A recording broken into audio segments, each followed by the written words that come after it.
Well, I'm muted. I'm muted. It's Monday when it's mute time. Yeah, it must be that new thumbnail. Anyway, guys, I just want to say a big shout out. It is Monday. We are ready and we are going to talk about everything today. Kathy Wood called $3,000 on the weekend towards Tesla. The question is, will it go up and how much will it go up today? So 3,000's been called. I can see everybody is look at you all. I might have just been trolling. The mic does work. Don't worry, guys. So XRP on the way to the moon, or is it just on the way to 63? We spoke about this. 50 cents was the key target. It closed through. Look at the retest. Guys, if you've been watching this channel and you weren't sitting here having to think about it, I don't know what you were doing. What were you doing on the weekend? Obviously, you were having a life. But if you weren't having a life and you were addicted to trading and investing in the community, you would have been sitting here going, resistance, resistance, resistance, resistance. What does the rest of the community say? They say when you have strong structure, you trade strong structure. So very, very nice pickup here for XRP fans. The rest of crypto going pretty well. 58,100 Bitcoin right now. Ethereum, 1,800, pretty boring. ADA 120, we'll talk about that level, Cardano fans. And DOT actually looking like it's setting up as well. KSM is moving, yet DOT is not so much, but it's all about XRP this morning. And I haven't actually clicked here. Let me just click over here. Wow, pre-market is good for Tesla. I tell you, 3.53%. When I loaded it on the open, 0.8%. 0.8%. If you were actually able to get in on the open this morning, it was almost a sure deal that it was going to go higher than 0.8% in the pre-market. So we're sitting at 3.46, 677. There's sometimes opportunity for waking up early in the US. There is sometimes opportunity. Here I was smashing the volume. I must have blown your ears off, Redman Tech. I destroyed you for sure when I came in. Welcome to the 537 concurrent viewers already joining us 5 minutes into the stream. Today we'll be talking about Bitcoin, we'll be talking about crypto, we're talking about stock market. I mean, what else? What is there that we won't be talking about? There's heaps of deep diving. I've got some stuff to share with you about where I think we are in the cycle and what I think that means for your investments moving forward. I know quite a few of you have said, Tom, I want longer term. I don't just want trading, I want longer term as well. I've listened and I will provide today. Let's just quickly load up that US 100 to start off with. Let's get into it. 12,967. We like to do predictions as a community. Community, let me know, where are we going to open today? I want your Nasdaq prediction. I want to know where you think the Nasdaq is going to open on the dot come 12:30 my time. So 2.5 hours away. Where will the Nas be on the open? Let me know right now. Hit the like. Thank you very much. Good day, bro. Doji Life, says Snoop Dogg. I'm not going to call you Snoop Doji. Don't forget to hit the like button. Is free, says Stonk Squad, says Michael. Thank you very much. The entire structure looks like a bull coming to life, says Brian Stonks. That's exactly right. XRP was certainly like that. Amazon, any thoughts? I've got thoughts. I've got long term. I've got short term. Plenty of thoughts. Sal de Cristo, I just saw your donation come through. You didn't ask for ZG. It's an amazing day, Sal. XRP is at 70 in Canada. Yes, so of course, always try to do your analysis versus the US dollar. It's the cleanest way of doing your technical analysis. But yeah, give me your thoughts on Nasdaq. I'm going to wait for that to come through. Here we go. Let's see what people say. TMC says 13,005. Chris says 13,200 open. Chris is on a rocket ship like no other. He's calling up here on the open. Chris, you're a madman. I like that. Donkin Dave says 12,946. Okay, so everyone's coming in through here. I'm thinking 13,000 on the dot. So basically just straight, let's just go with the round number like we've been seeing. 13,000 on the dot is my call for the Nas. Many people calling around that. 12,975, etc., etc. So let's see if we can get 13,000. Notice here on the daily, we'll zoom this in, 20 moving average sitting right on that 13,000. And we've got a 50. And I expect the pre-market potentially to drive up as people go into that hype and anticipation for Monday. We usually get these strong Monday initial sessions. So long-term thoughts here on NAS. We know this 12.8, 12.750 area is super support. If it isn't held, what does happen is probably going to be, so say we break under this, have this on your alert, set an alert, I'm telling you, bang. This level here, 12,700. If we get a low close below that, be prepared because the market is going to fall at that point, 12,300. Now, does it look like that's going to happen? I don't think so. But if it does, be prepared. Other points to have on your market this week is going to be the 13,300. If you get through that area, then you open up and expose 13.6. And of course, keep coming back into the channel, keep checking it out, and we will be there at all of these zones. But yep, things look bullish. 13,000 will be the first test for it throughout the session. And the NAS is still the key market to look for. Look at this support becoming resistance. You see why it's having problems around here in the pre. Lots of important zones coming through. Lots of important. Okay, let's have a look at the 10-year treasuries. Why is all of this happening? Well, it's because the 10-year treasuries have also dropped. I've mentioned a few times I'm not too concerned about these treasuries up to 1.95, up to 2. That's pretty much where I see them kind of moving towards. Let's have a look at what happens next. But yeah, we've got resistance, and we've got the support. At this same level of support, the 50 exponential, this area here is really paramount to 10-year treasuries today. If they close underneath this, what is it like? A little bit of a double top. Could push treasury yields back down to 1.6 and cause a bit of an explosion in the Nasdaq as well. So watch the 10-year treasuries. Very important zoning right here, right now. What other things am I looking at? Dollar index, of course, 91.85. Full rejection on Friday.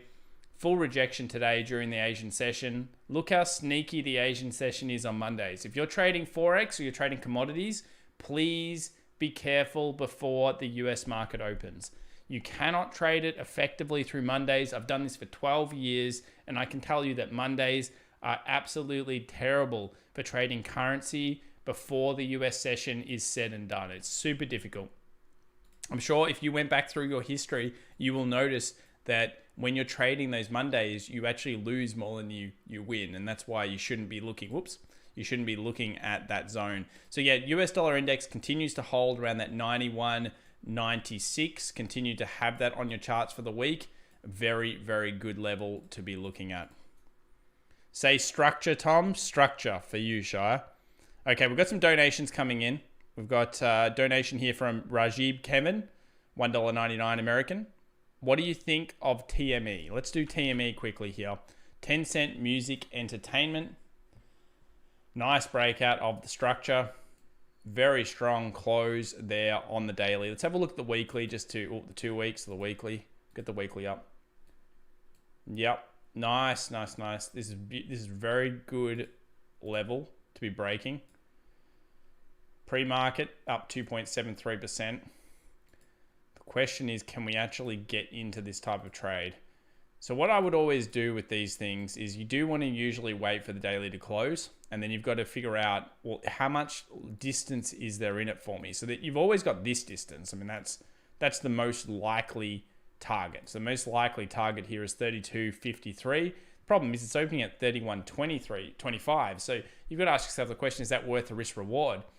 This also brings up the point, though, where you could have the market pull back down now, and this resistance will all act as support. So there's two ways to look at it. If you feel like you've missed it, generally breakouts in the stocks like this type of stock, they can move back, but look at the previous history to see if they did. So here was the false break, or at least a breakout, followed by a pullback. Here was no breakout, breakout, never came back, or it did come back, but it was quite a lot like later on. It's a toughie. I mean, 32.50 would be my target for this one if I was in the trade long and I was looking at trading it, but I think it looks very, very solid. Last time it followed a 4-hour 20, so this time follow the 4-hour 20 on the pullbacks. Good luck there, Rajib. Victor.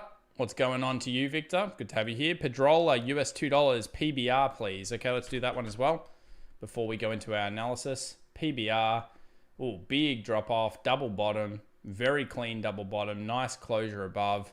Let's take a look at the daily. Yep. $9 first target.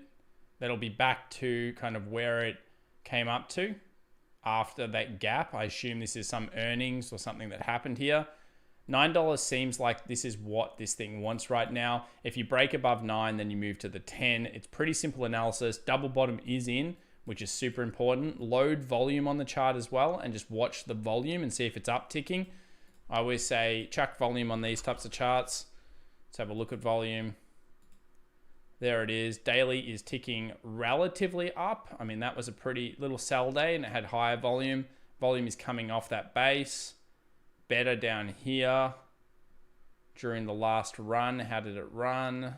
Yeah, I mean, everything looks good towards the 9. Good luck on this one, Pedrola. 9 and 10 are your levels. Sell, UPST, let's just do it. Why not? Upstart Holdings. Strong, well, massive breakout, really. Pretty new company, which makes it incredibly difficult to TA. Very tough to TA. Huge volumes. Still too tough to TA on this. There's just nothing it's following. Let's have a look. 15-minute. How big is this company? 9.223 billion.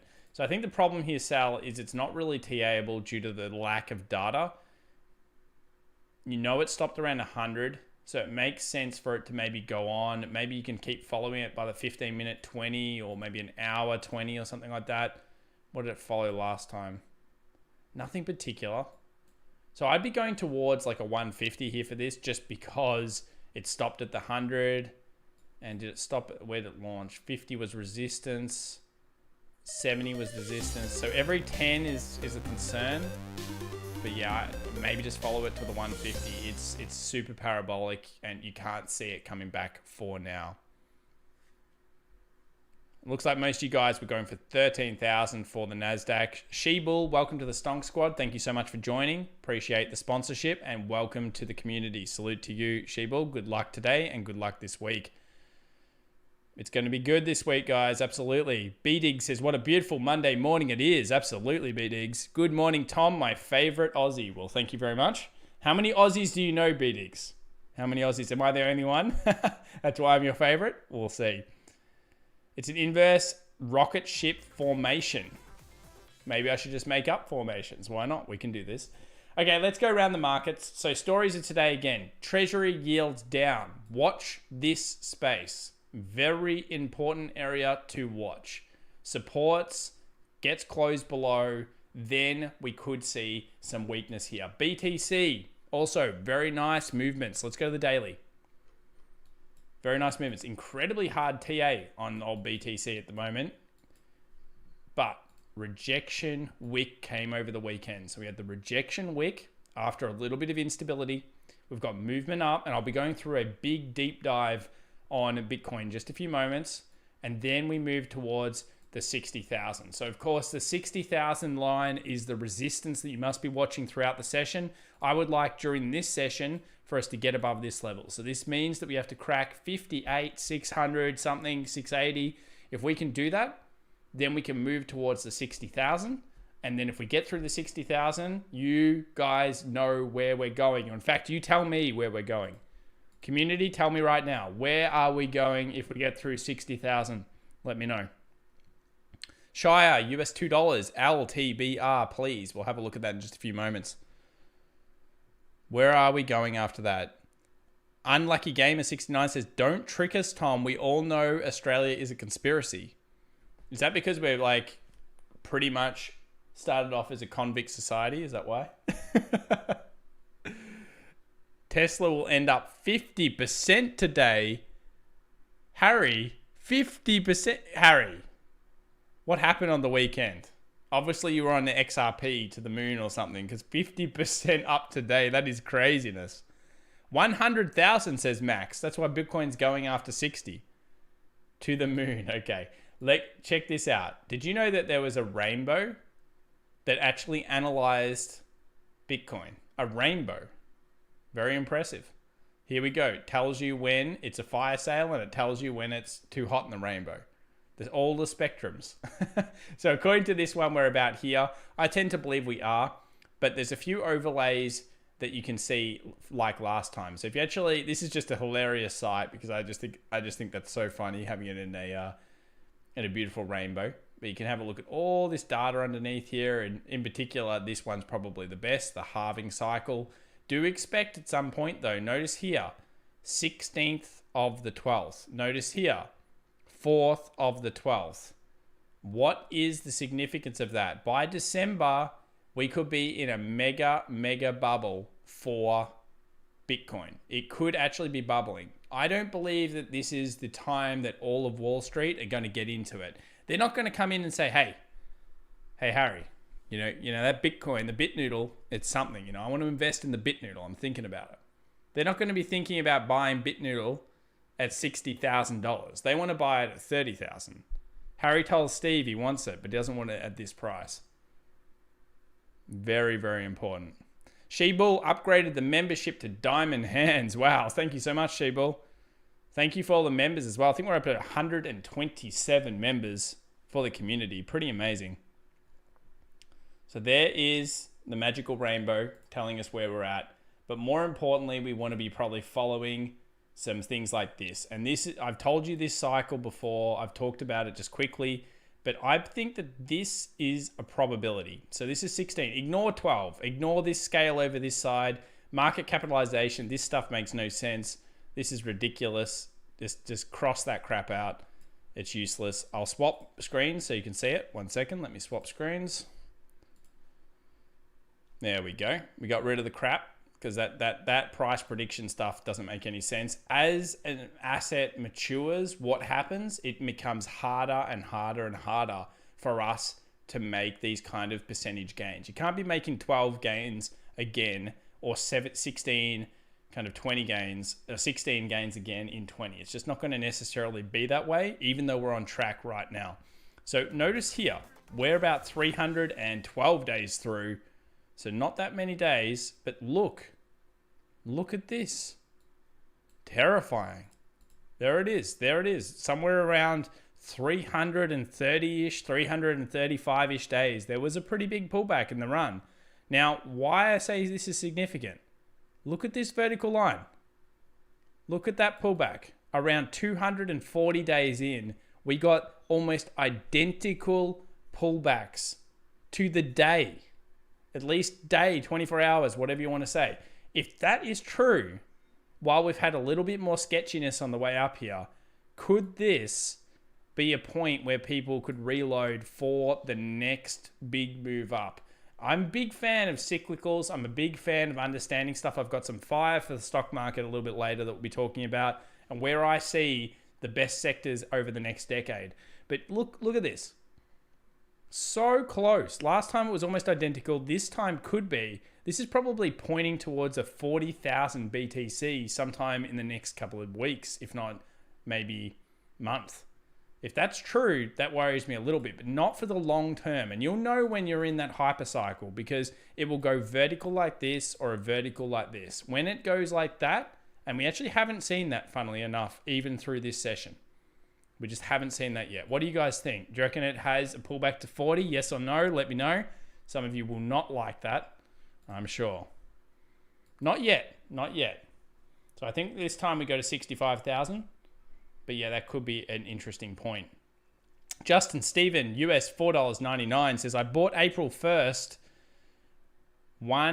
800 Tesla calls on Friday at 90. It's currently $1.90. It's currently $2.19.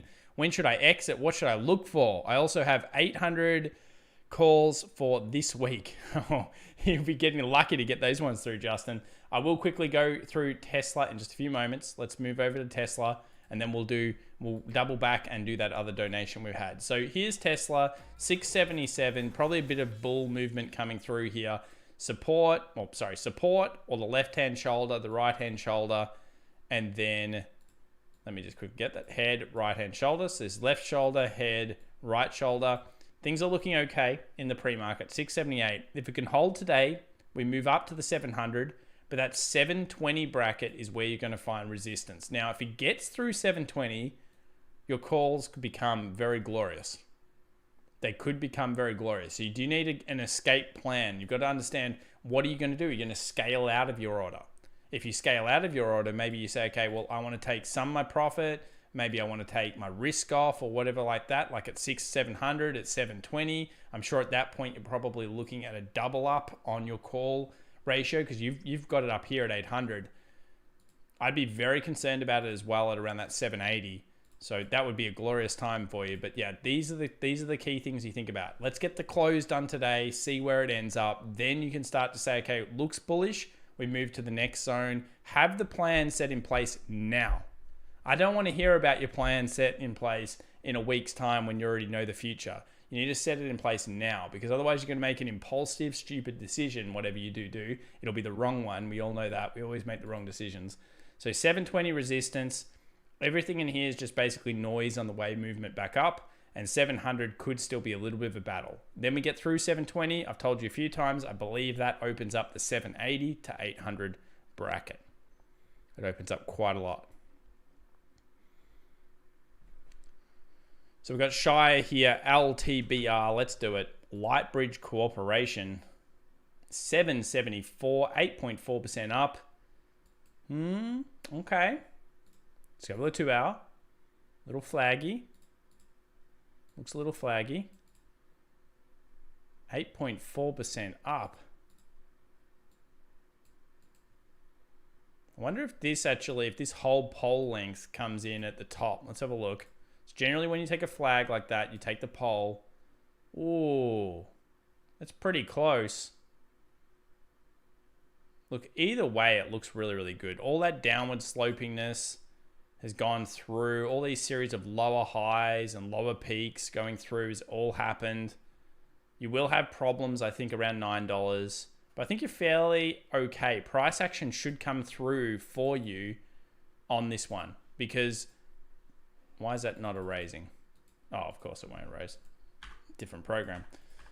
Because the thing is about this is there's just not that much. Once it clears this level to 9, there's not that much noise that was very strong last time. The big noise was previous resistance around the 9, support around the 9, just underneath 894. Somewhere there, you'll want to look at the lines, look at the way that the market volume is looking and all those types of things and pay attention to it. But it is looking strong. I don't think there's any way to look at it other than that. You want a nice green day today. Pre-market is 774. So just looking for the green. Let's have a look what the community says. Theta going nuts, says BPIC.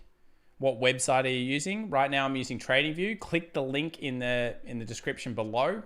Click through there. It does help out the channel if you end up buying one of the services. Dino Negro says, as Apple bottomed, is it ready to resume its uptrend?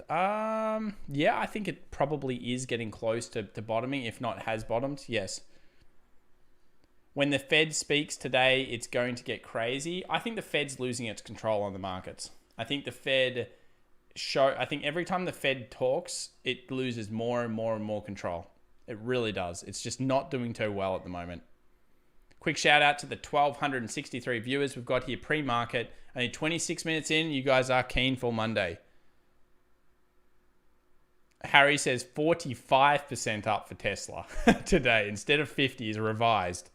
Shout out to Paul. No worries, Ethan. Shout out to Paul there. What's happening with silver? Okay, we'll look at silver. We'll look at gold. They're not so strong right now. Diamond Eye says we love you. No worries. Thank you. Justin, he can't advise on that. Are you in the money? Yeah, that's right, Donkin Dave. I cannot advise on that. This is an education channel, but I'm happy to talk about exit style strategies. That's okay. My TradingView link isn't working. Really? Rashad says, I got it. Tom sounds like a golf announcer. Golf's all right. Golf's okay. You know, if you play golf and you have like those kind of community members, you can certainly make a career of having those kind of contacts, can't you? Golf is there. William M, US $2. Is Matic Coin an all-in? I am heavy with it. Well, I'm not going to tell you it's an all-in, but we will have a look at the TA for you. You are all in on Matic. Okay, so it's at around support is the good news for you for your all in. That's funny. Be careful. Never go all in on something, because what happens, you get burnt sometime, and it really burns you. Let's have a look at the 4 hour, try to figure out whether we actually have strong kind of body closes. So we've got a lot of wicks. Let's go to the daily. Okay, that makes it more clear. See, the daily makes it way more clear what the key levels are for the daily. Gives us much clearer zones. So good news and bad news. Bad news is, what is that? That is not the type of candle you do want to see. Like, you want to have, when you go and test the 41 resistance, and notice how we figured that out. I didn't even need to look at that candle. I didn't pay attention to it. That body close here is the key. The body close here is the key. That's where you draw. You get that structure. Get the structure, guys, and we've got the next zone or the next area we can move towards. So I like it. I just want to have a nice bullish close today. And if you do that, back up to the 41, you close above this 41, then you can start moving to the 46 and you'll be very, very happy. You do not, and I repeat, you do not want it underneath this area.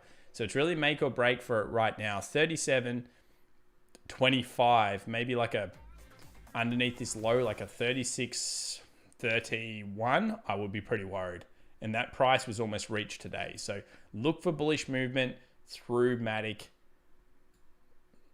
20 moving average was held last time. So I think if it closed under there, you go back down here, 33, and then you have to hope that it can pull back up. Thank you for the donation and good luck with it. But never go all in on anything in particular. It's not the best. Fard Khan says, if it falls to 40K, I'm in. Are you all in? Bo says, I bought Tesla at 566 with the 5x leverage. When it hits 25%, I will auto sell. Do you guys think, well, won't it hit 25% like today? That's certainly very possible. Think it will go any higher than now, or will it go down very quick? Well, the thing is that, what did Kathy Wood say about it? She called $3,000 per share. Now, people follow ARK. They follow them a lot. Look at this. I have this literally up for you guys today to talk about some companies that they've been trading into, because it's important. It's actually a followable thing. What's interesting here, check this out. They actually sold their Facebook. Look at that. They sold their Facebook recently. That's crazy. They bought more TDOC. They went even more into TDOC. They just continuously bought that throughout last week. March 18th, March 19th, they bought TDOC all the way through. They bought Zoom. I don't know what, but like I'm not a fan of the Zoom, but they bought it. This type of stuff matters because the markets are moving this way. That's where the retail herd and the retail community are moving. That is where they're moving. Gold, the only trend line you need. I haven't modified it from last week. Notice it reached it today and then instantly found pressure on it. This trend line here is the only trend line you need. 1740 now is negligible because the structure ruined all the zone. So even though I think it's still a pretty key level, 1760 remains the zone to beat. A closure underneath this trend line is going to be quite negative towards gold. And what you'll notice is that gold and silver are not trading within each other. So silver is weak, and I think a lot of it has to do with this two moving averages acting as dynamic resistance and just can't get through. 25 remains the buy in terms of the support level, and then anything above here, I would really hope that you get a closure above here, maybe the 2650, and then you can move to the 28. So silver, key levels, 2650 and 25 this week. 25 this week, 57.70 BTC right now. What's Theta? It's a crypto. See? I'll click it just to have a look. It's moving pretty heavy. Been in a decent bull run. We've run this a few times. 4 hour 20 is okay at pickup zones throughout the session. Let's get caught up here. Kaichi Zhang, $82. Thank you. What are your thoughts on TPW on ASX? Let's have a quick look at TPW for you. That's Temple and Webster. Support. Ooh, double moving average on the 4 hour. Previous level of support and a 10. I think it goes down to 10, probably find some buying pressure there because you've got two dynamic supports. Then you've got just general support through the session. Yes. Okay. If this was like Apple, I'd be way more keen. Yeah, I don't mind it. Then you've got the $11. You want to close above that, and that exposes the 12. Every dollar here, 12, 11, and 10. And it even stopped at 8. So very much centric towards the dollar. What does that tell me? There's probably a bunch of retail traders in here. $1.279 billion. There's a lot of play off this 11 though. Previous play, broke out, moved on. Yeah, I'd be watching 12, 11, and 10 for the buy. Resistance becomes support, and previous support becomes support. Good luck there, Koichi. Thank you very much for the donation.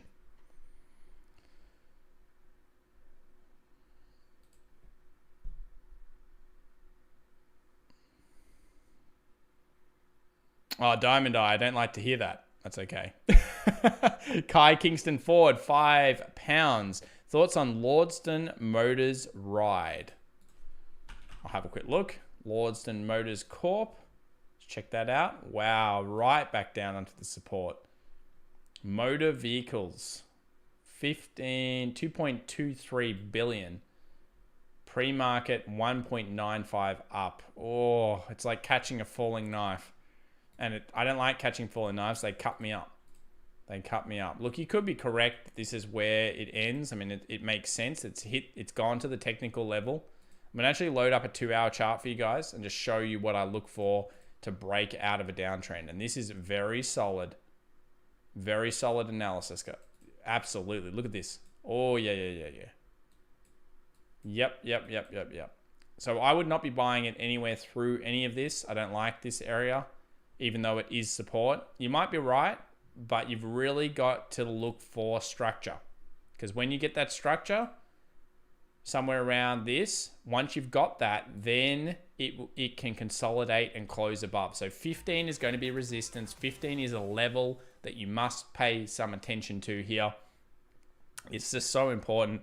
And we're so far away from that, but you've got to get through this trend line, a series of lower peaks all the way down. Look how horrible this has been. If you were trying to catch this the whole way through, you were wrong.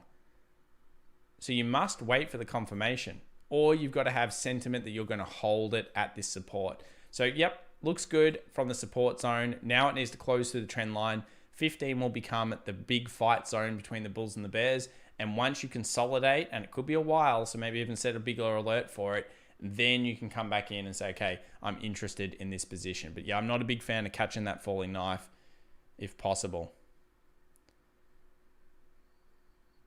The Jasta Show, US $4.99.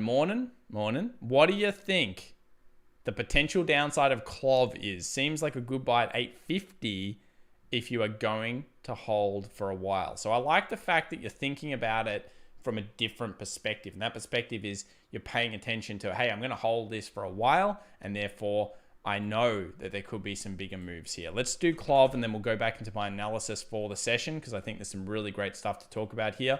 Yeah, 850 looks pretty good instantly. Let's have a look at the monthly so you can show everyone where it's been. So I can't speak for how much of a disaster, I guess, this has been since it's moved. It came in at the 10, went up to the 1746 during the hype train, and has moved back down. But when you start going into the weekly, okay, it's found a base. Daily, you can see some consolidation. 4 hour. I don't think it's going to hold here for as long as you think. I mean, maybe a while is a week. I'm not sure. But yeah, it's stuck within a zone. Probably 2 hour is the key zone, the key area I'd be looking at. And we get down in here and we think, okay, are we in some form of consolidation? Is this a channel? Well, how do you recognize a channel? One touch, two touches. That is an absolute structural channel right now, because when you get 2 touches each side, it forms a consolidated market area and you can trade off that. So yep, it looks okay. It's in the middle of the zone. If it breaks down, I see it moving quite a lot further down. If it breaks up, you instantly have that kind of 950 target. But I would think because of this SPAC and where it's played before, 10 would be the area. The more important thing is that if it breaks down, it opens up and exposes you to the 650 or even the 750 area. So is it worth your risk reward? You could also make a thing and say, well, last time it came down here, it bounced twice. So another surefire tell of whether it's strong or not is if it does touch this 826 level, it has to bounce. I don't want to see any like sitting there hovering. I want to have a bounce at that zone and a movement up. Thank you for the donation. But yes, $8.50 does have some upside. To the 10 would be my feeling if it does hold through. GME, AMC, don't worry guys, I got you. Here's the GME, here's the AMC. We haven't even done the pre-market yet. 1.93% down GME. Not the best at 196.40, I gotta admit, not the best. AMC, also not the best, $13.12. Early days still for GME and AMC crowd. Let's just quickly load up our pre-markets. I haven't looked at them. Here they are. Let me refresh them with all of you. I'm ready. Here we go. Oh, that pre-market Tesla trade. Whew. What? That was good. 0.6% on the open. It actually opened on Sid's favorite number, 666. It actually opened on around the 666. 4.37 up now, thanks to Kathy Wood.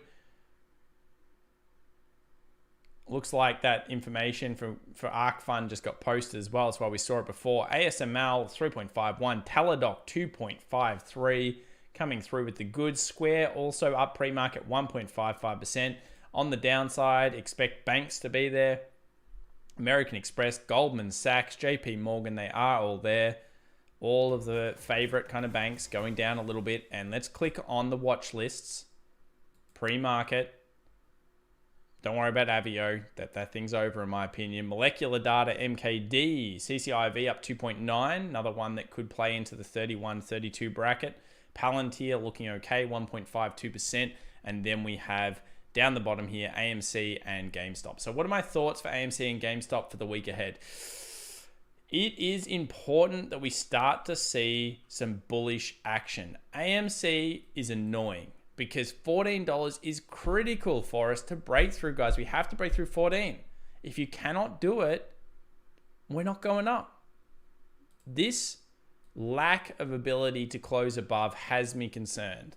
Purely from a technical perspective. If you can't close against 2 separate days, in fact 3 separate days after each other, or 4, then you're starting to lose sentiment because you have to squeeze.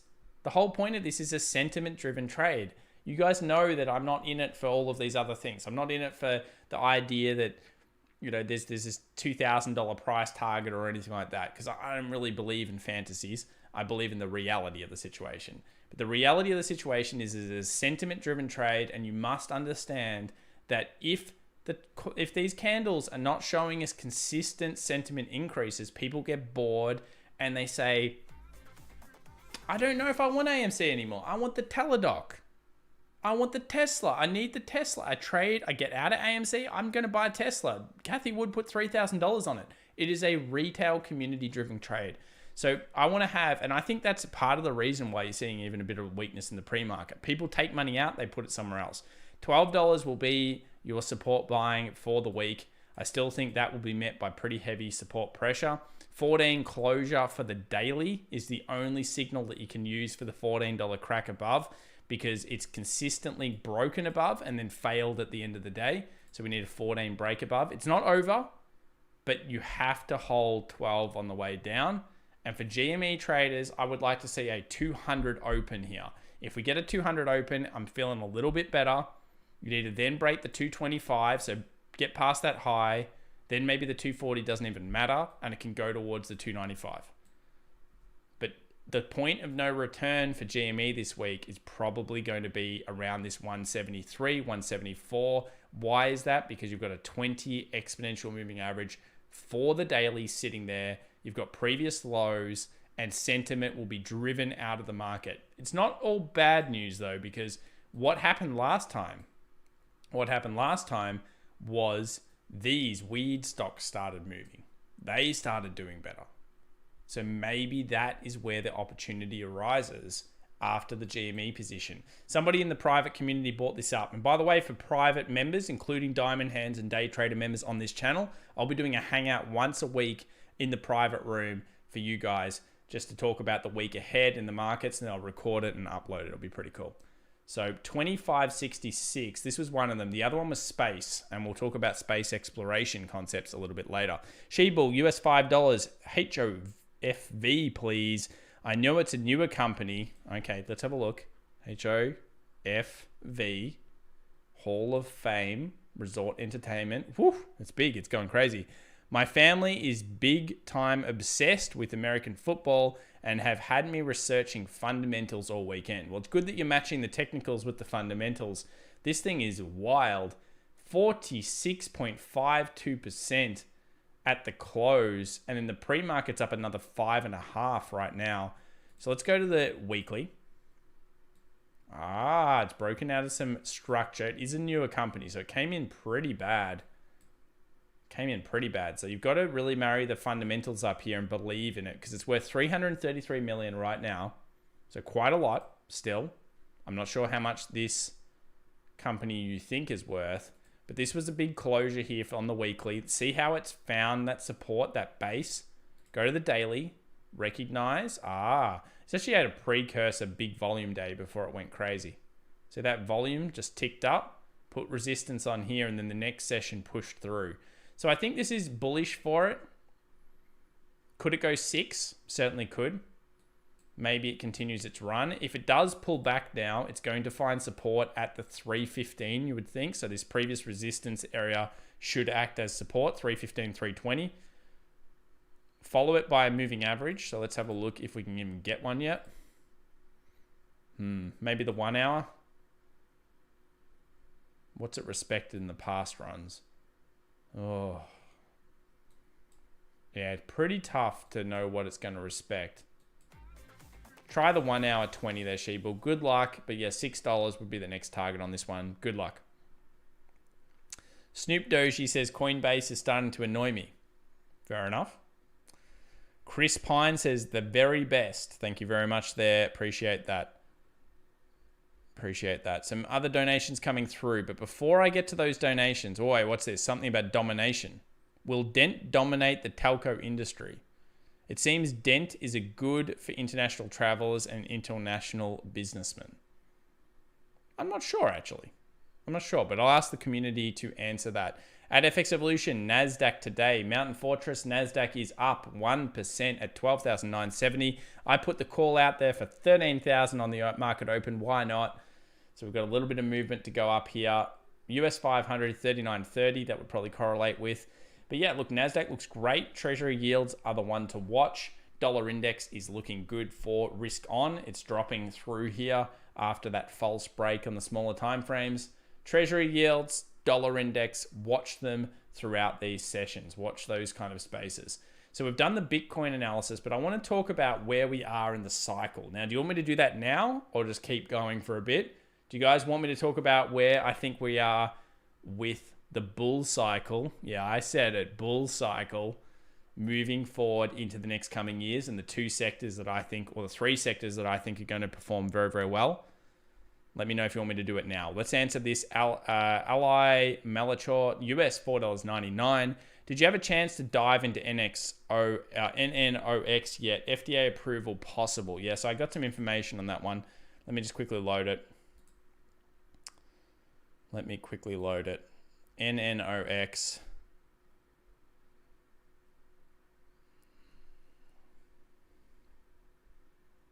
Okay, so NanoX was the X-ray as a service potential.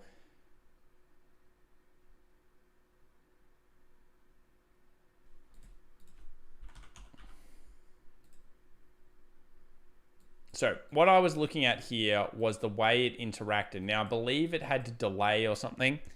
So it looks like their first submission was amended, I believe, and they had to kind of like resubmit it to the FDA. Now, that's going to always concern investors. The actual TA looks strong. Like, it looks like it's improving.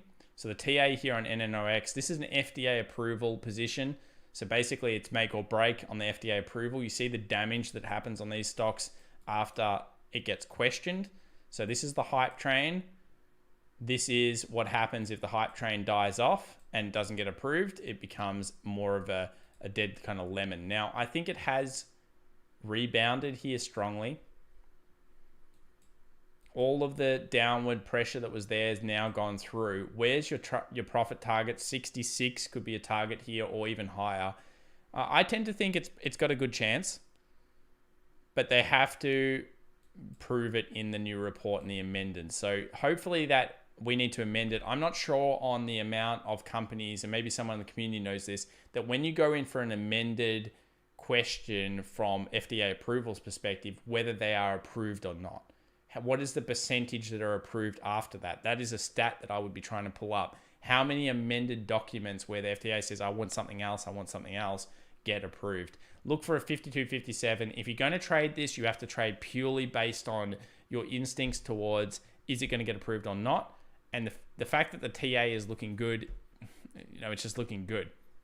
I couldn't tell you whether it's going to get approved because I have to do that particular part of research. Trend line is intact. As long as it remains intact, it's good, but it's make or break on the news. Good luck on NOX, but yeah, I had a look. It looks okay. Better than others for sure.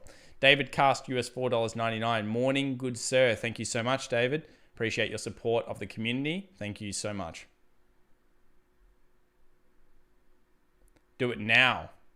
Nick T says now. Okay, fair enough.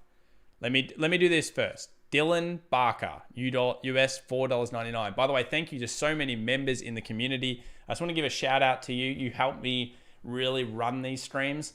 So I do appreciate each and every one of you that have been membership, subscribing, and following us, and the super chats as well. I do appreciate them. What's your opinion of Airbnb? Okay, let's have a look at Airbnb. ABNB 198 here in the pre. So my opinion is it went pretty fast, pretty hard. I thought that it would struggle a little bit more. I think obviously it's a good tech play. It's the leader in the class. It's just easily the most well-known one. The question is, what's the valuation? But I'm not here to question the valuation. I think it's stuck within a big channel range, and this is how you've got to trade it accordingly. On the bottom down here, this 177, 180 area is a good little buy zone if you're looking at trading it up to the top range. And then around that kind of 216 is a good little sell zone. And it will trade within that area for quite some time. I wouldn't probably guess a break either way. I would be more likely to do something like this. So say it came down and I said, okay, I'm interested in this. I pick it up and I would close it here. Now, I wouldn't be concerned if it closes above, because I think what's going to happen with Airbnb is it's going to retest from the top down and then move to the next direction. Take these ranges, extrapolate them out, and you get some pretty nice gains to the top side, 260. And then, of course, on the bottom side, it proofs pretty well back down to the 140. So that it's proofing correctly. The structure looks correct. Everything looks correct on Airbnb. Trade it within the range. It's a good options kind of position. When you get a range and you get a timing up and a timing down, it becomes much better for you to potentially options trade that position. Mountain Fortress says, like the video, guys. Thank you so much, Mountain Fortress. Appreciate that. By the way, if you've ever considered checking out staking coins, you can always check out that link above, the BlockFi one. See if you're interested in making money, I guess, while you've got it sitting there. It's pretty good. I'll talk to you guys about that a little bit more, probably not in this session, but at some point in the future. And check that one out. All right, let's do the analysis on the rest of the market in terms of what my thoughts are moving forward. I'm just going to load up my chart and I'll show you where I think we are at in the cycle right now for the stock market. We've talked about the crypto market. I think we're kind of halfway through this year. We probably have one more big correction, and then near the end, we have a very nice run. Let's have a look at the GFC though and talk about where we're at from that perspective. I'll switch screens. Let's do it. Okay.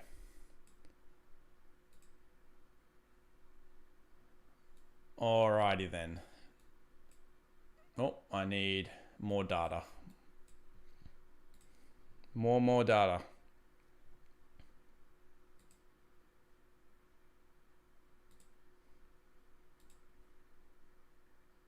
There we go. Got more data now. Okay, so where we're at in the cycle, and it is different to last time, but there are also some similarities. So here's the GFC. Now, notice the GFC ended for most companies March of 09. So somewhere around that March period of 09. Now, you scroll forward a year, so we get to about April. And what do you notice as some of the similarities? And I don't know why my XLB is not here. I must have accidentally deleted some of my sectors. Let me just quickly add XLB.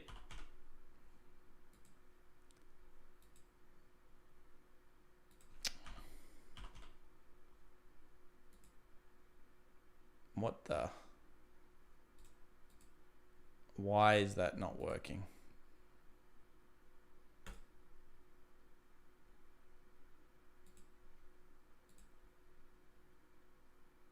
That is super annoying that I've done this and not added XLB. Let me try it again.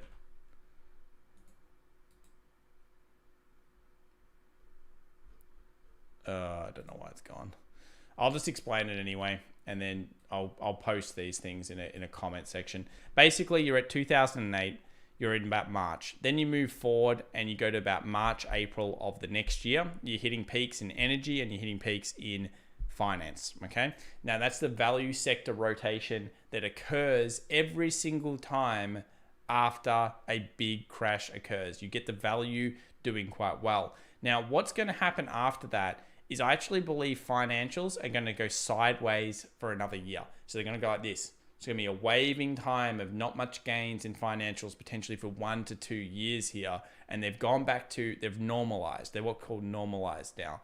The next sectors, so energy will drop down. Then as we open, energy will have its final run, which will go to another year away from now. So my thought is energy will actually have one more run in it before it becomes the crappiest investment for quite some time. That's going to probably correlate with like the 11 area, and so will materials. So materials are dropping. You'll notice that a lot of things like BHP, iron ore, everything else is dropping. Then they'll rotate through after that period. So around a year away from now, you'll basically be in energy at what looks like a recovered price, and that will be the final big run that I'm thinking for the next decade. Now, I don't know why I don't have my sections here. They should be, but look, I don't have them. That's okay. The ones that are going to outperform over the next couple of years. So we're not talking about this year, but the year after that and the year after that, probably about 1 year away, you're going to see big rotation into healthcare, and healthcare will actually be the outperforming division over the next 4 years. It'll actually outperform almost anything. Consumer discretionary, healthcare, and tech will be the biggest performers over that time, and so will industrials. And then later on in this cycle, you'll see consumer staples and you'll see utilities come through. I don't have my charts there, so I will do it again next time with you tomorrow, and we'll cover it in more detail. But yeah, materials should hit somewhere around, I believe, about a year away from now to 8 months. You'll have the peaking of the materials cycle. John says, I am not bullish on tech though. I think it's tough not to be bullish on tech. Certain tech is going to go quite well. If the 10-year yields stay where they are or not, can the NAS go up or down? The NAS will go most likely up if the 10-year yields hover around the same price as they are right now. So for anyone that doesn't know where the 10-year yields are, US 10-year, TVC, here's the CFD, 1.682. If they kind of like hover around here because there is some bullish momentum coming through in the markets and we've got dollar weakening, if they just sit here, I think it's more than fine to see the Nasdaq move up. Now, obviously they spiked through a new high this week, 1.75. It's going to put some downward pressure on the Nas, but the Nasdaq managed to move up and hold through a reprice of 1.45 to 1.75. Remember, it went to 12.3 during the initial destructive run, and now we're sitting much, much higher. Much, much higher.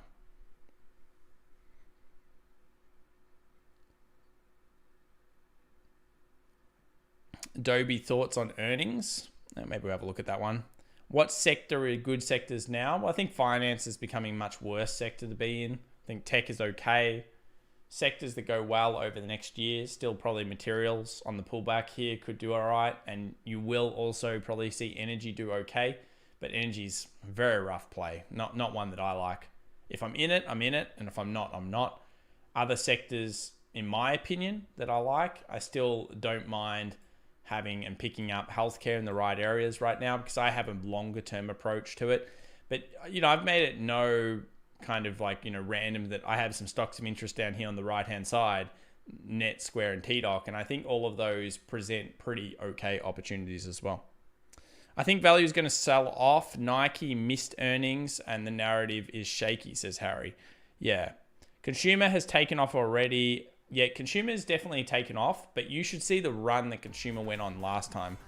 This is the wealth effect. If everyone feels rich in the market, they keep spending money. And therefore, you continuously see that come through in that sector. What you want to do is so say this is consumer discretionary and this is tech. What if you could have both? Why did Apple perform so well over the last decade? The reason why is because it was benefiting from this area and it was benefiting from their tech area. So spending was up and so was the technology stocks just in general being valued through. So for the next decade, you want something like that as well. You want something that hits that consumer spending with the wealth effect that's going to come through because they printed so much money and effectively has displaced it through the economy. And then on top of that, you want, things like Square present pretty well for that kind of opportunity. Tesla is a superior investment, says Harry. Harry, you're very bullish here on Tesla. I see it. Let's have a look at Tesla just moving quickly in the pre, 4.13% up here. Let's go down to this analysis. Joseph Whitlock, US $4.99. Voyager Digital, VYGVF, please. Appreciate all you do, Tom. Thank you so much. Joseph, I appreciate your support here. I have a call option for AMC at $1.36 to hit $14 by 26th. How do you feel about that? Well, we had a look at the AMC and GME kind of situation. I don't like that. I mean, I'm not a fan of it not breaking through 14 already. I think that it had many catalysts that could have got it through over the last week. So I'm not a huge fan of where it is, but we will look at it through the session. Look to GME to provide support for AMC today. I'd like to have a $200 open and a good strong 30 minutes through the Monday session. Jill Odie says, thanks, Tom, for the outlook. Yeah, no worries. Look, we will do a full in-depth one during a more boring day that probably isn't Monday.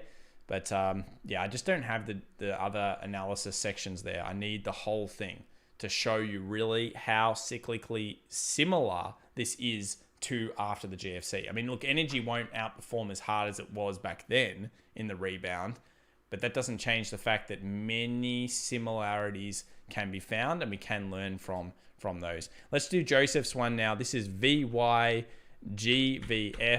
Voyager Digital. Let's have a look there. By the way, thank you so much. 1,733 viewers for today's session. If you guys are enjoying the stream, get us to 500 likes. Come on, guys, let's get there. And remember to subscribe and hit the like button if you're enjoying the session. 24.7. This is a data processing service. Nice break. Did we look at this one for you possibly there, Joseph? 20 moving average, if I remember rightly, was the general closures for the day. It's gone off. It's bulled pretty hard. We're hitting the 25. Let's have a look at the 8 hour. Look at the 4 hour. Really strong candles last week, man. Strong rejections twice. That's crazy. 2 hours. Pre-market. Flat as attack. Look, everything seems to be good for a breakout here. It stopped at 25. It found resistance. And then it came down to this 21-ish level and instantly bounced straight off it. So you would think it reprices possibly if it gets past 25 to the 30. And that would be pretty incredible for you. Nothing telling you that it's weakening. In the last run, it held that 2 hour 20 relatively well.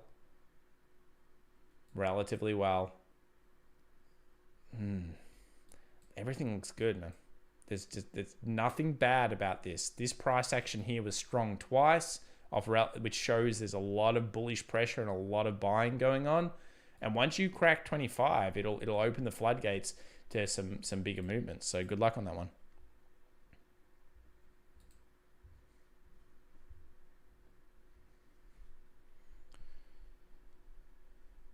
Andrew says, should we wait to buy Tesla after open? Do you think it will continue to rise today? I think it'll have a good first hour due to the retail community following Cathie Wood's almost advice when she says those kind of numbers. Yeah, I feel like it may be like all over the place. Wall Street might get in on it and push it back down through sentiment. This is a pre-market pump that is occurring here, and usually they don't follow through that well, or they have a weakness. It will be very interesting to watch the first half now. If you'd asked me at the open when I saw it, it was pre-market 0.6%. 0.6% on the open up. At that point, yeah, I thought it was a pretty good buy. But 4.22, it's a lot harder because 700 is probably going to be an instant sell resistance. So you're in the middle of two zones. You closed at 655. You're only opening at 682. You've got daily resistance at 700. Is it worth the risk reward? Depends on your time horizon. Is Facebook still banned in Australia, says Fury? No, it isn't banned in Australia.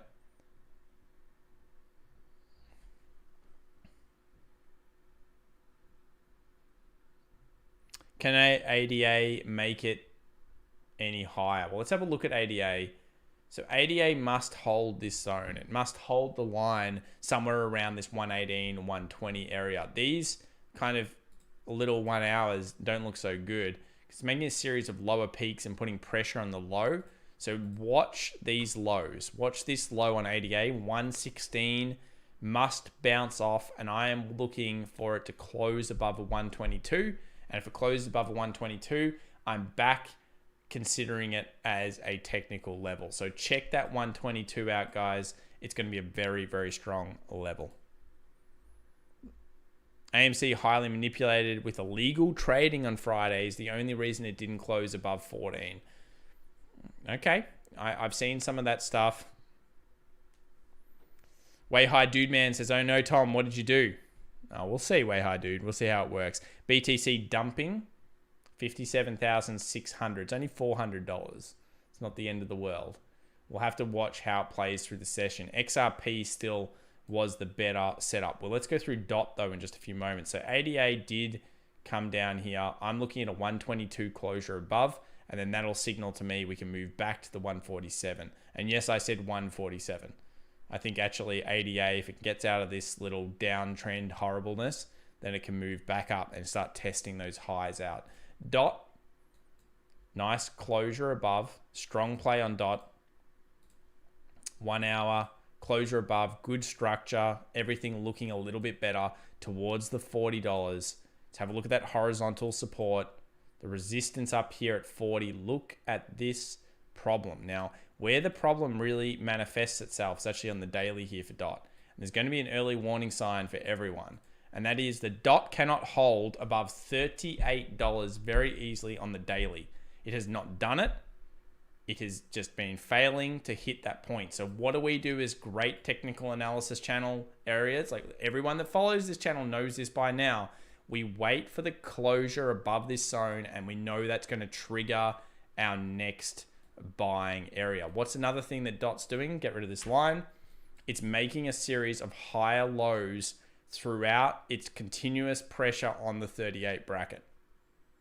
Throughout its continuous pressure right up here. So because it's pressuring this zone, because of the structure close, things look a lot better here from a perspective. And all you guys trading crypto, what you're not doing enough of is considering this. You are not doing enough of considering the market capitalization size of coins. Some of you probably are, and you say, Tom, whatever, I checked that. But a lot of people are not. What has been very consistent is these two have been generally running side on side. When one reprices, the other one reprices to it, and so on and so forth. Now, Binance coin is trading at 41. These were both above that. This was trading well over 42 at one point easily. So yeah, these coins here, Binance probably hitting the top of its cycle right now, whereas Polkadot is actually behind by almost $10 billion. That's how much it could be behind here. So DOT would actually be triggering up to a $50-ish level if it was able to break through these next key zones. Of course, you need to make your own technical kind of areas and think about it that way. But yeah, I would say that that's the way I'm looking at DOT right now. Pietro Pascotti says, I sold ADA at the higher as you said. You were right again, Tom. Well, I'm hoping you made your own decisions there, Pietro. Very important that you do. Very important that you do.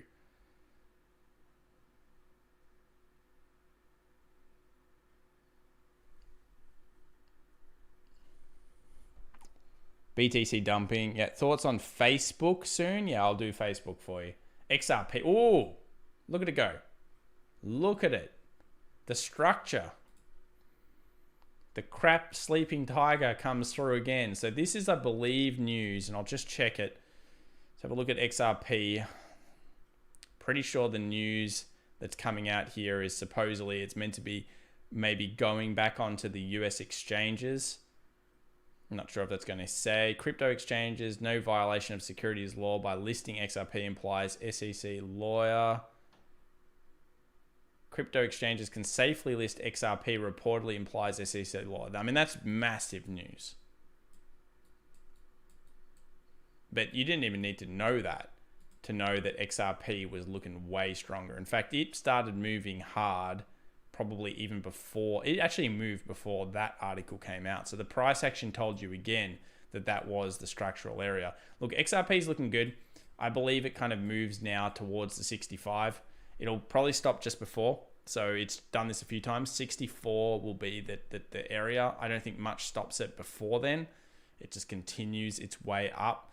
Look at the 24-hour moving average. Once you get through the 65 though, where is the next level? Well, the problem is that XRP, it's had a few pump dumps. 75 is the next target. You get through that, back to the $1 town. And I'm actually thinking that if XRP gets through those areas, it's going to be explosive.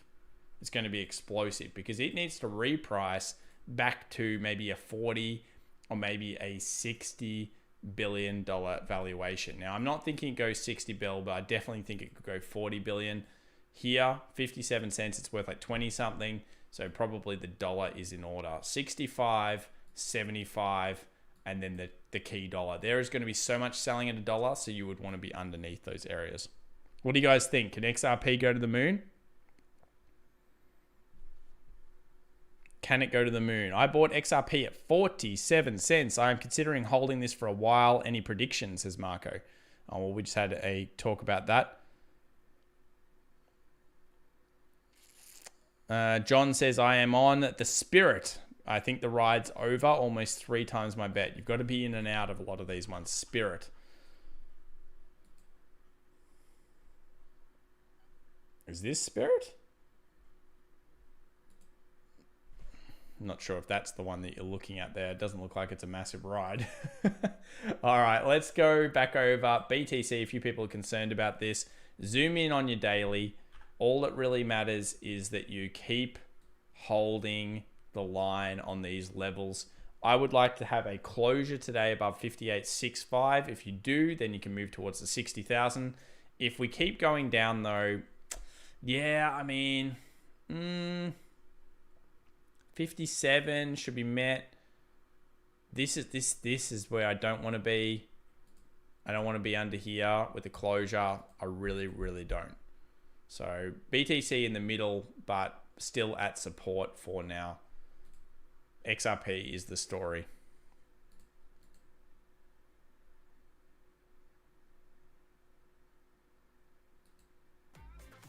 Sid's in the Spirit. Tom, do you trade on Coinbase? No, I use a few different brokers.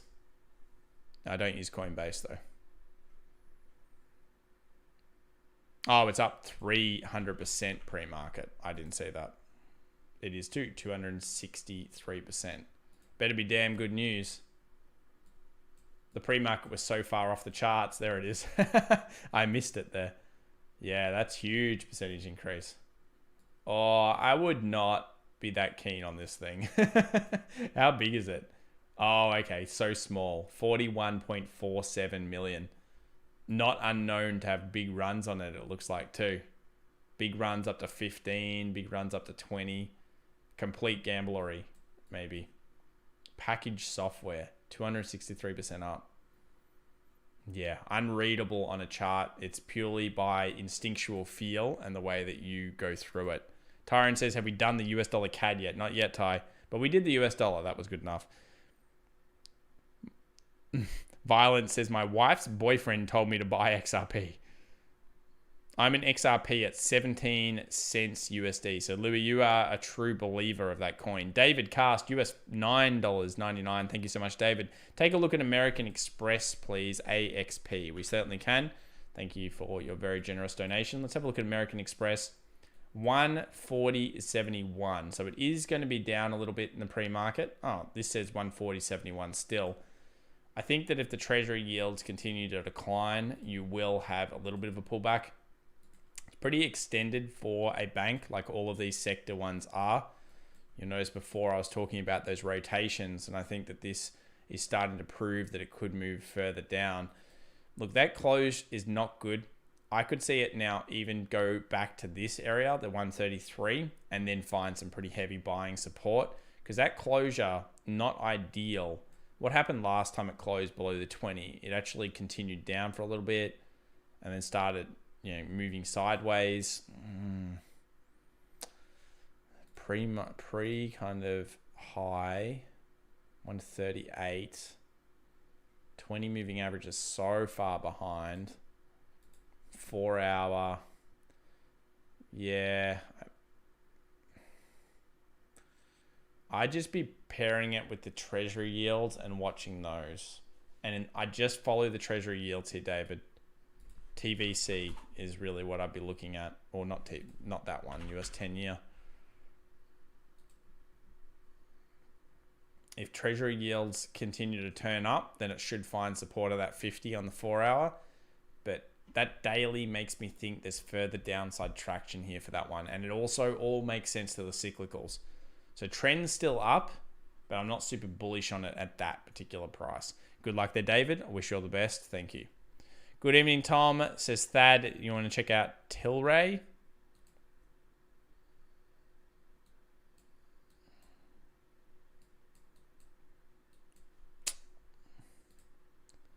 Tilray 25.65 up 1.18% pre-market here.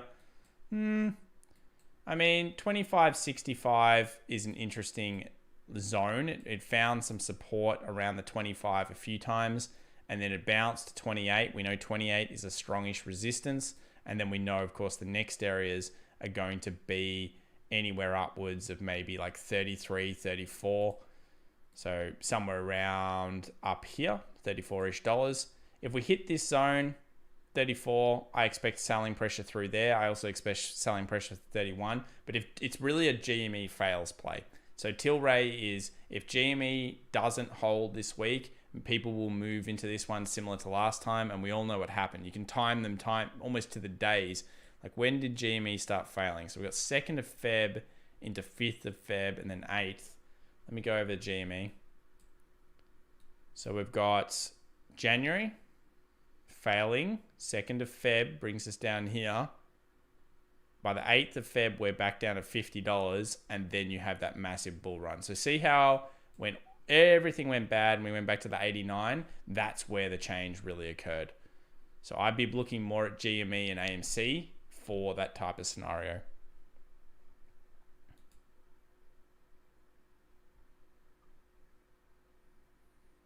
Mountain Fortress says, weed stocks are a bull trap for the next months. They need legalization. Oh, they're cash burners. I wouldn't be in them for the longer term.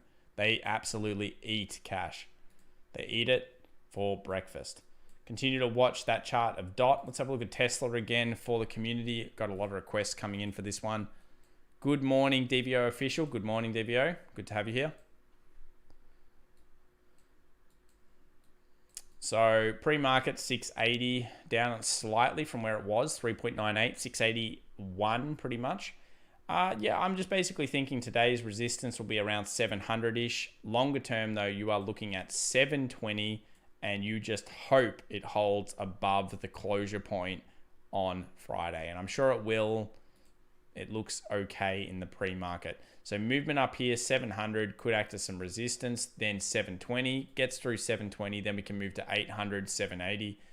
Very, very strong inverse head and shoulders at that point, similar to many things in the NAS right now. There's the left shoulder, there's the head, there's the right shoulder, left shoulder, head, right shoulder.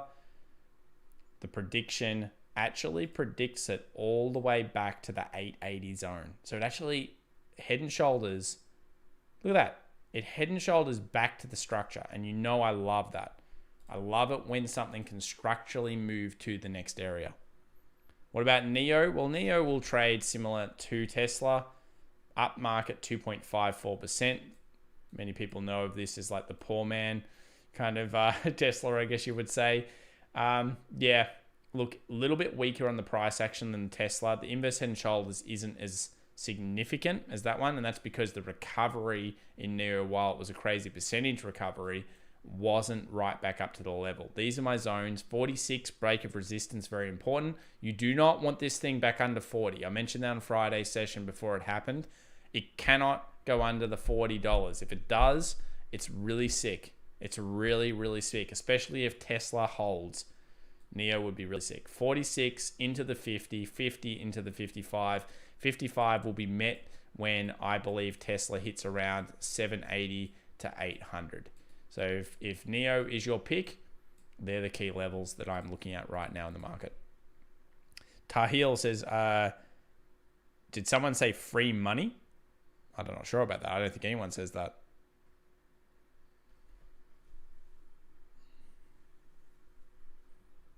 I don't think anyone goes about that one.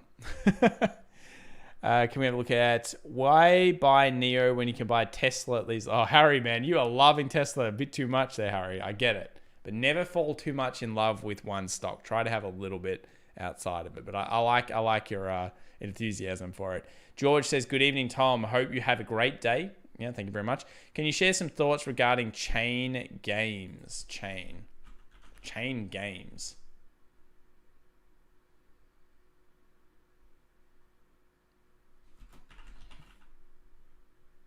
So you're talking about is the crypto?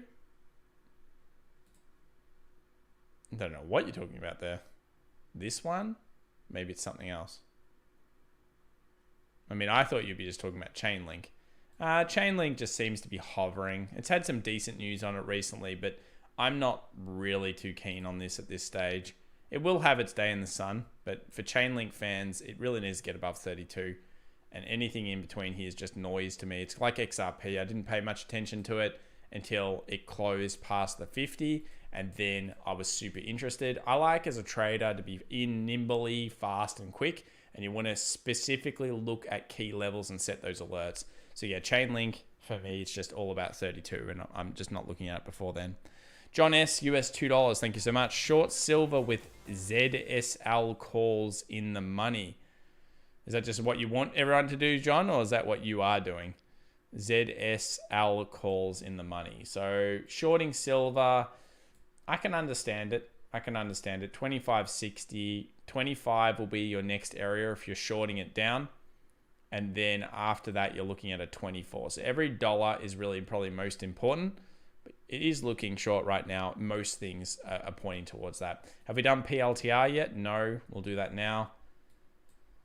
24.70 pre-market 1.56. I just keep saying that this area here is the critical buy zone. You just want to have people purchasing all over this. That's where ARK purchased recently.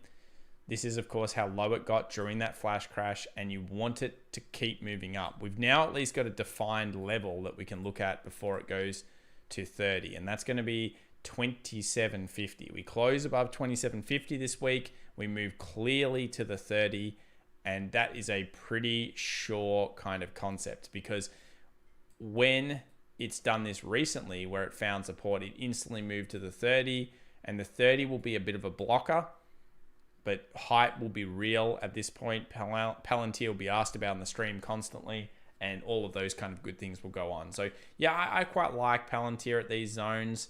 I just think it's going to the 27.50 this week. Hope as long as the Nasdaq keeps coming through. Look at the Nasdaq. Whatever the Nas is doing will be replicated on Palantir with a higher percentage.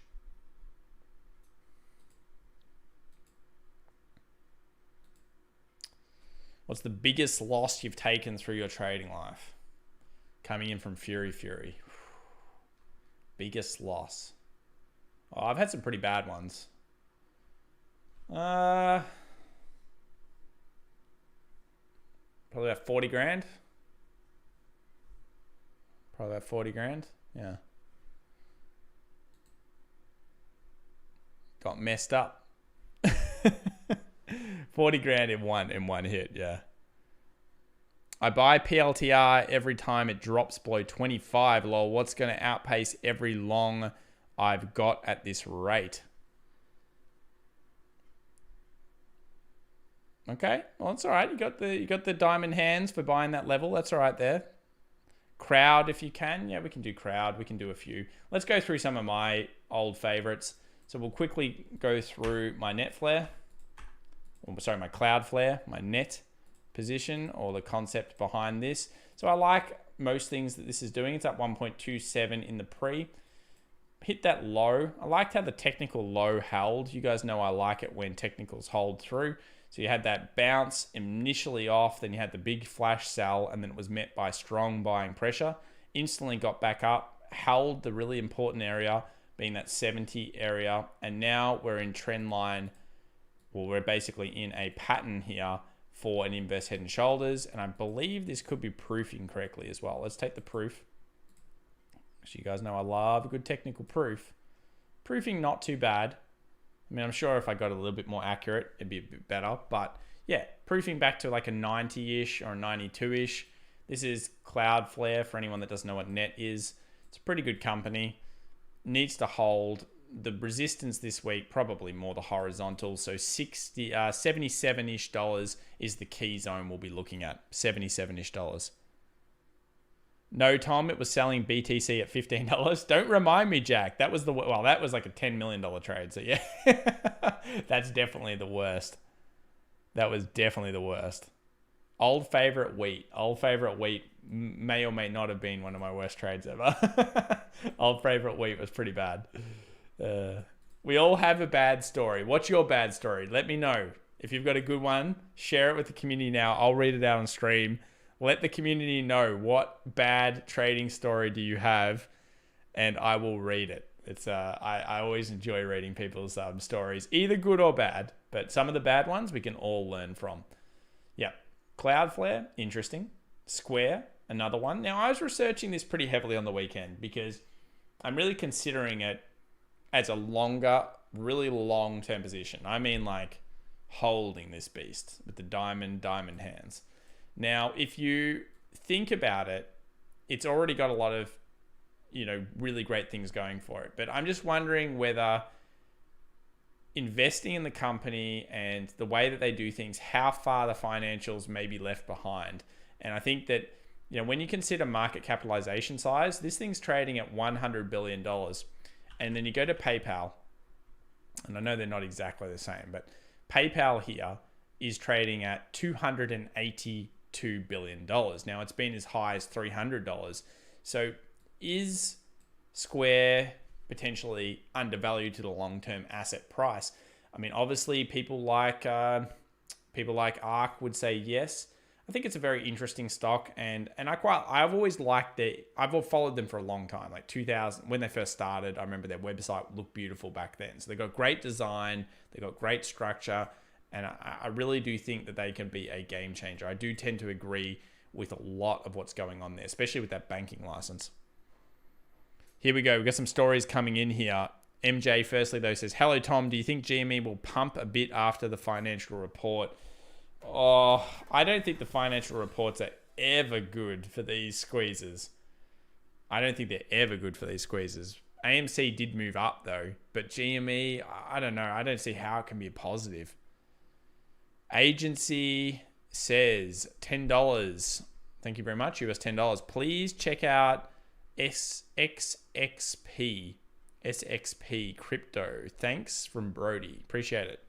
I'm going to call you Brody now, agency. since I know it's you. Let's have a look at these bad stories coming through here. Bad trading story. I bought 14K worth of EXBX. Let me have a look at EXBX.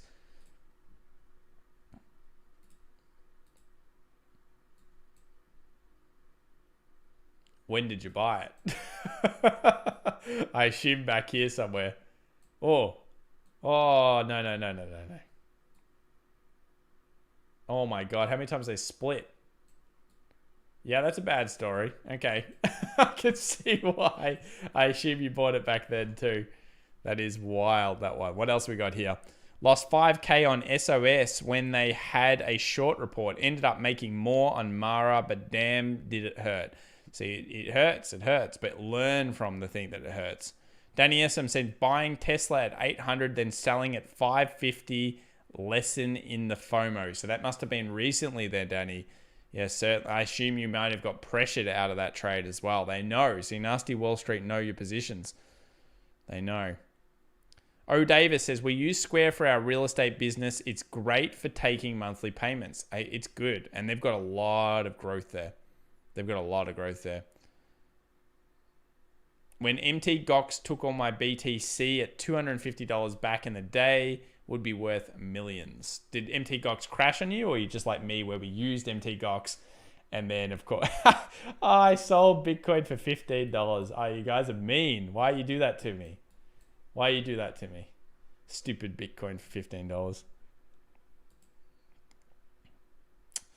Yeah, I've looked at XRP quite a few times. I've talked about it. We'll go over and do that analysis for Brody in just a few moments. 65 cents is the targets here from a technical perspective. XRP going strong. Anyone in the private Discord community would know that I popped this one up just from a perspective of strong structure. And you guys know we love structure.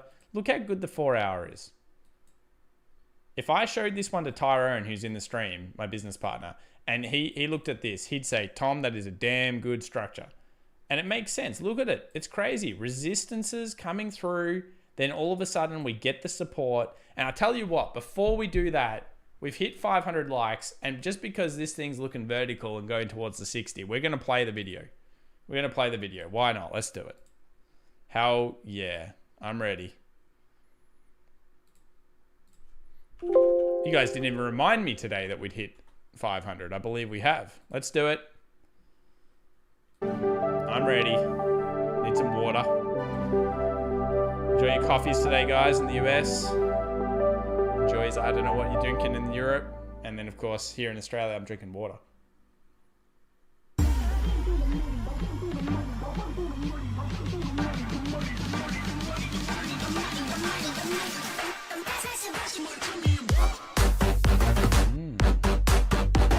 Could that be XRP finally?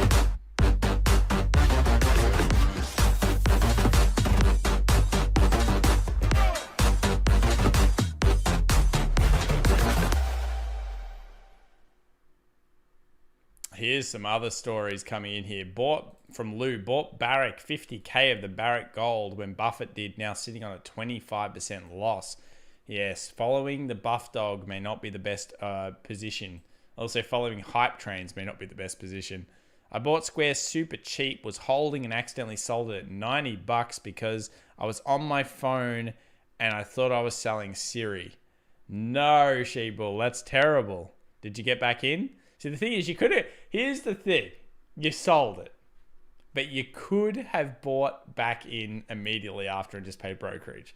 So maybe that's a little bit of a lesson. Sometimes that's happened to me. We've missold stuff. XRP plus 17%. Yep, it is moving. All right, let's answer Brody's question here. This is for SXP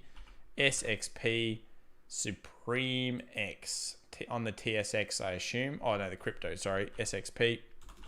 Thank you, Brody, for telling me that. I would have got it wrong. We've done this one together a few times. Have we not?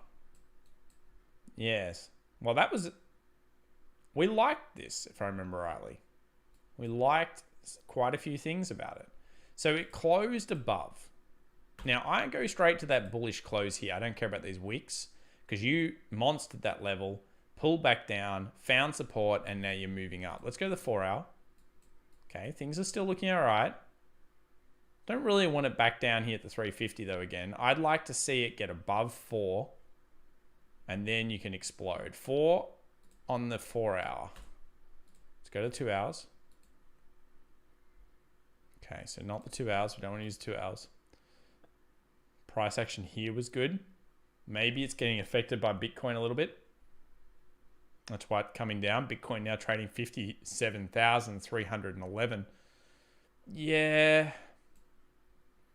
I mean, everything looks good. It's got the breakout, the retest. Now that the $4 becomes the resistance, which makes total sense. You know where it's been before, which is 5, which I think was our original target when we talked about this last week there, Brody.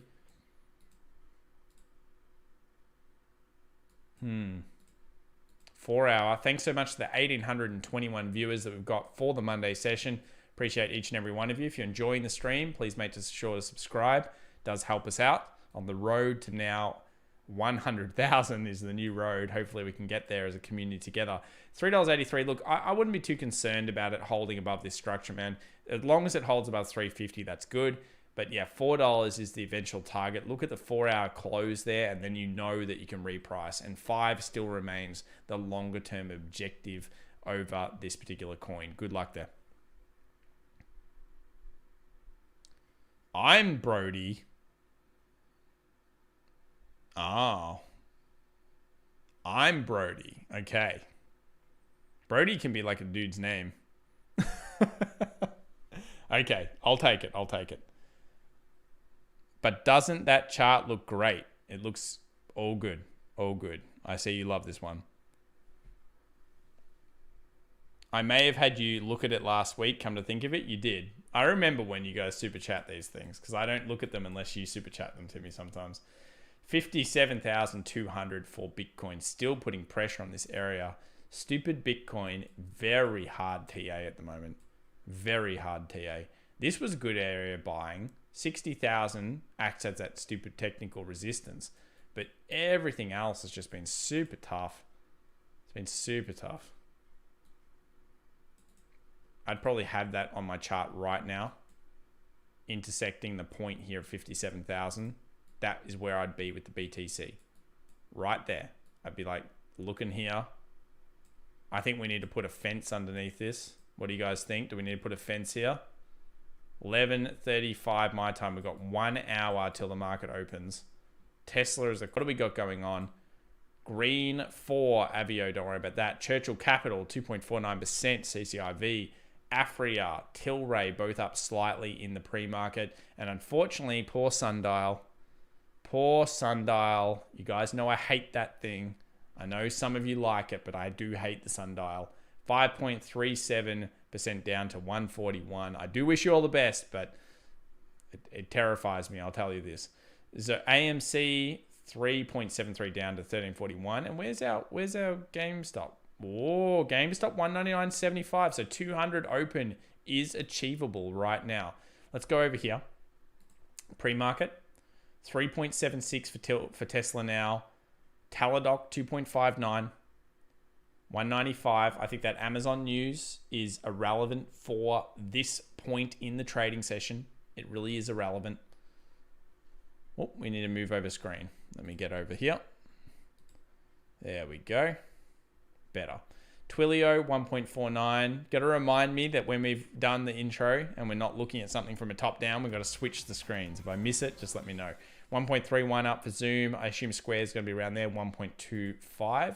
On the downside, Toyota actually got bashed a little bit. Saw people asking for Ford and for a few others. We'll check them out. Toyota, 2.36 down. JP Morgan down 1 and the rest. Let's actually have a look at Ford quickly. Ford Motor Co.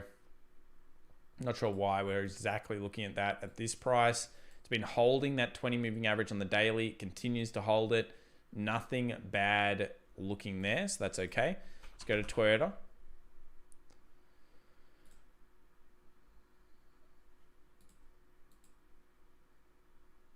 Here's Toyota. Check out this long held resistances. So we have a 2015 high on the Japanese index of that point it just reached, basically 87.23. We've also got really strong resistance becoming support areas around 8,000. So if you're interested in Toyota and you believe in like EV play there or something like that, they're probably a bit behind a lot of the other companies in some ways. This is the zone or the area. Now, I'm not a huge fan of this stuff with the Volkswagen play and the Toyota play. I think that these companies, they tend to hover slowly up. Lots of ups, lots of slight downs, lots of ups. I mean, look at this chart. Does that make me excited for holding this for multiple years? It really doesn't. There's a lot of sway. Hey, oh, yeah, I'm happy. No, I'm not. It looks like a really sad time to own that type of thing. That is something I pay attention to when I've got something in a portfolio. $2 coming in from Shay. Thoughts on W Key? Thanks. We'll have a look at that soon. Tom hates sundial. He prefers a watch. That would be true. I would prefer a Rolex watch over sundial. I would think it actually does better over the longer term as well. I bet you that my Rolex watch investment would do better than sundial over a 10-year period.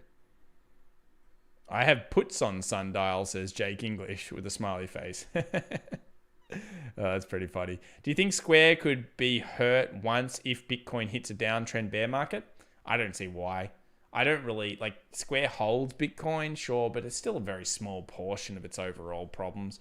Like, Bitcoin will inevitably have a slump in it, and when it has that slump time, I don't see how it hurts Square for that period.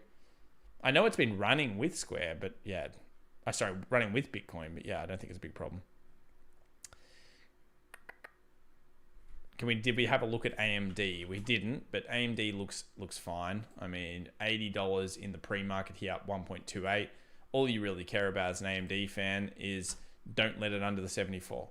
Because if it gets under 74, then we could see the movement underneath that point and it starts really moving lower. So really for AMD, it's up here, back at the 85 as the resistance. Look at the daily. Look how it interacted with the zones. We kind of knew this would be a problem for it. Last week we talked about that. Then the next area becomes 90. And if it gets through 90, it's every $5. 95, 100. Every $5 is a problem for AMD. I think it's looking fine. It's done this before. Look what happened last time. Moved up, hit to 87, pulled back, hit to around the exact same period, and then hopefully we get that follow-up. So remember, drop, bought, pull back, bought again, new high, and movement on. Look to taking out this kind of like little bit of a trend down. You're just really looking at the 85 getting closed up against. Let's have a look at W Key now for Shay. This is W Key Wisiki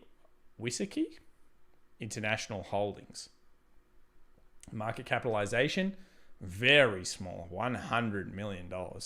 So pretty open to and susceptible to fairly large moves. Whoa, not much data on it as well. Closure here, does that mean anything to us? No, because it's done it quite a few times. Horizontal resistance across the board here. Wick,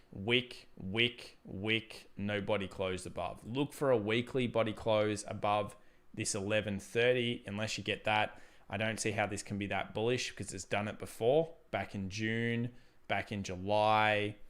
Not a huge fan of that pressure there. So yeah, just be very, very careful across this resistance and continue to watch the weekly close, because that 15 was reached and then it just instantly sold off, and that's what happened kind of last time. So I'm not a huge fan of this one, unfortunately, Shay. It is on where you expect it to bounce again. Last time it couldn't even hold this high throughout the daily session. But yeah, I'm not sure what the news is. I don't like it that much, unfortunately.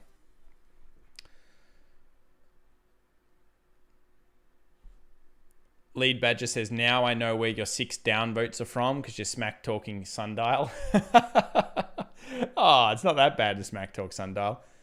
Vincent says, Sundial owes me money, maybe in a few years. Look, I wish you guys all the best in Sundial. I just have been kind of consistent. I'm not a huge fan.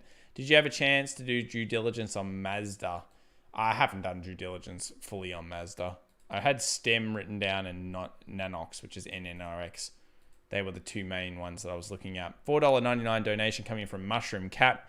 GM Tom, can you look at... Oh, good morning, Tom. Can you look at Comp and LRC, both cryptos? Thanks and love the daily streams. Fam, thank you so much, Mushroom Cap. Thank you again to the rest of the community. Let's just have a look here. What is our Tesla pre-market? 3.6%. For AMC GME fans, you guys are looking at probably $200 open for GME would be quite good. If it can hold there, I'm feeling good about it. 225 is actually, this area here is where I'm looking at for GME. What is this? It's 225. Whatever this high is important. 227.60. Very important to break through that this week for the bulls. And if the bears get underneath 173, it's bad. Sentiment will be so bad. So be very, very careful on GME for those two levels. Bullishness really exposes some pretty nice moves after this. And bearishness, it really will knock out a lot of the sentiment. AMC, 13.12. I could actually see it going back to $12 and then being bought up from that level. 13 has been a buy before. It's bought a few times there. But yeah, I could still see 12. Above 14 for a daily close is the bullish case. And then you can move to 16. Okay, let's go back over here to Comp. This is a crypto. A crypto that is not following the normal crypto trend of up. Okay. Weekly. I think this is the analysis we did not last week. Oh, it just held. Yeah, this is not looking healthy. So I went to a weekly because I'm trying to expose the closes because I know it's been lower. Look, I know it went to 320 and it bounced up. But I'm trying to expose the system or the structure of how this thing is trading. And when we understand that, then we can make a better informed decision about whether we think it can recover or not. It's make or break for us. $400. I'm not bullish on it. You need to close above 420 to get back into the right type of area. So 420 close above. If you get up here, movement above here will then expose the ability to trade to like a 480, 500. I'm not that bullish on the 420 number until we get past the 420 number. Yeah. 420, close above here, then we can move to the 440, the 460, etc. Get above this trend line down and more specifically get above 420. Watch the weekly on Comp. Now you had another one that you want to go for here. Tiller says, Tom, thanks for all the info. No worries.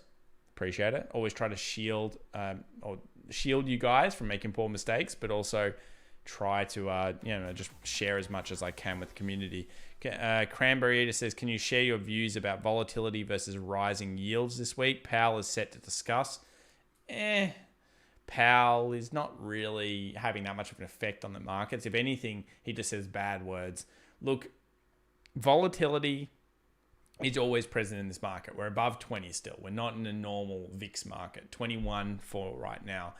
10-year yields will be watchable, but ultimately it's just really the key resistances of the Nasdaq that I'm looking at. It's all I care about. I'm looking at Nasdaq, QQQ, whichever one you want to pick, because that is going to show us the true sentiment of how the market's interpreting it. And I don't think that the market really knows how to interpret Powell's comments because people are losing faith in the Fed controlling the market, and it's just really what's actually going on in the price action. Yeah, do you guys think that the Fed have lost control of the markets? Do you think people care less about them in terms of the bigger investors? What do you guys think? Let me know. Fed yes or Fed no to still controls the market? All available tools, Powell is just been saying the same thing on repeat. All available tools. Now this one is on trend line. We did mention this last week as well. I think you had me look at LRC weekly. Okay, not great closures, but again, this comes down to try to get a close above 60 on the weekly and try to hold this trend line this week. I wish you all the best on it, but yeah, it's a very similar scenario to that other coin you were looking at. It must hold this trend line. It must hold it. Get it above, Get it above the 61, the 60 area, then you can start talking. A weekly mushroom cap. Unfortunately, that means you need to wait for the weekly, but you can see here the trend line must hold, just like that other one has to hold the line. Thank you for the donation. Andrew Fakash, can't be Fakasha. Facacia? I'm going to butcher that. Canadian, $10. Hey, Tom, can you take a look at NUR on the CSE, Nuran Wireless? Top down doesn't look great, but I'm seeing a bullish pennant on the daily. Also, what the hell is up with that new live pick, lol? We've got to test new things here, Andrew. We're just testing, all right? Look, I do have a plan, and I would love to take this channel to the next level. So, look, I'm trying something. Bear with me, guys. Bear with me. All right, here we've got NUR on the CSE exchange, Nuran. So you're thinking it's a bit of a pennant. On what time frame, I wonder? Bit of a pennant. Daily. Okay. So I assume what you're saying is, okay, I'll probably go against the pennant, but I know it is consolidating, so it doesn't really matter. It's irrelevant whether it's a pennant or not. Is there a trend line through the bottoms? Probably not either for me. What I would be doing is I'd scroll into the smaller time frames. I'd see if I can find any horizontal structure. And unfortunately for you, well, the good thing is $2 is a very firm base for this. It gapped, or it moved below, and then instantly gapped above. So it had some strong buying off that. It keeps failing at 3. So you've got kind of 2 very strong levels. 3 is a big problem resistance-wise, and 2 is a big problem support-wise. Where are you right now? Almost smack bang in the middle of both, sitting around that 245, 250. So I instantly see this, which is a declining market on the smaller time frame. So we can go into maybe the 1 hour, and then we move through, and then we see this, and we go, okay, we can deal with this. A little bit of a decline, go maybe even to the 15-minute market. We might get desperate on the 15-minute with Sid. Here we are. Yeah, it's been in a downtrend recently. It's finding some support. Wouldn't say heavy support at the 240. So if you're thinking about where can we pick it back up, I mean, you probably need to see it close above. Then I don't even know if I want to pull back. I probably just want close above, hit the resistance 256, pull back a little bit to 250, and then break to a new peak. So effectively what you get is you get a trough, a peak, a higher trough, and then a higher peak. And at this point, you can be more statistically sure that you'll move to the next level, being the $3. But I break it down as the $2 and the $3 are the most important areas, and you're in the middle of that right now within the 2 zones. Look to the weekly, because you've never closed high. See how it keeps failing at the end of the week? Traders are just like, goodbye, and they're bailing on you. That's why, because it previously was resistances and supports. So $3, the closure of the weekly is key, and you're right in the middle of the zones right now. Good luck there, Andrew. The Fed is dead, says Jeffrey Withy. More bearish on the Fed than anything else, says Sochelle. Yep. What's the key points of the Nasdaq? We'll recover that one. So we'll go to the Nasdaq. Key points. I've got the NDX here. 12,800. I actually think it's 12,750 to 800. It's a bit of a random number, but that's where the lows have occurred. See how you got a 5.9. You got kind of like a 50. For bears this week, getting below this low will actually trigger more selling, I believe, to the 12,300. But yeah, 12,800, 12,750, key support, key resistance. 13,000 will be resistance probably for the trading session today, if it can get up there. And then the next zone will be 13,300. If it gets through there, it's all green, all good. 13.6, and then new all-time highs. I don't think it matters about this once it gets through the 13.6. Previous resistance and a little bit of support before that correction. So things are looking okay on the NAS right now. They really are. Most people don't have any belief in the Fed, it looks like. Probably an 80-20 split there. Hey, Tom, pretty near Pretty new here. What do you think of ADA? Cheers, says Scott. Yeah, look, ADA is good, but ADA has to hold above 116, and I want to see a strong buy off 116. If it doesn't, maybe back to the dollar. I said the other day when it hit $1.47 on the stream, people said, oh, it's going high, it's going high. No, that's the point when you need to get out. Everyone was saying, it's a sea of you just messaging me. Tom, ADA, we got to look right now, look right now. And I was like, no, I don't want to look. I know it's at resistance and I don't care about it. I'll show you what I do. Every time I do this, when it comes to analyzing the markets, I say, okay, how big's our move? What's it based on? It's based on, hey, a broker, Coinbase, allowed it to be traded. Cool. That's like a sugar rush. And every time people trade that piece of news, that's been consistent throughout all of crypto. It's always led to a decline after that as well. I saw people shilling on YouTube, ADA $5, ADA $10. Do they understand market capitalization? You can't go to $5 and then overtake Ethereum in like a day. It's not going to happen. It's not possible. It's market cap sizing. So you hit 147 for the first time in a while. It's going to have professional big whales, Nasty Wall Street, Nasty Tom. We're all going to be sitting there and we're going to say, get out. Because what's the worst case for us? It moved 50% up, it closes above, and it's most likely going to come back and test the resistance from the top down. And in that scenario, Nasty Tom and all of his nasty whale friends can move in and move it to the next area. So I don't really think it was worthwhile holding through that type of risk, but just as a learning curve, when it hits $1 and it moves up 50% on not that much news, I know there's other news out there, but not that much, it hits it for the first time, it's always a decent technical sell at that point. Now we're back on support, and that's why we must hold that 116 line. We must hold that line. When Powell speaks, people dump the market. That's true. It has been happening pretty similarly for quite some time. So it looks like I might be wrong into the pre-market here today. We've got 12,955 on the NAS, up 0.9%. I was thinking 13,000 on the open, but still 35 minutes away. Andy Pandy, US $2. Did you research STPK stem merger? I had a look at it. Someone sent me some information about it. What was my information? 1 second here.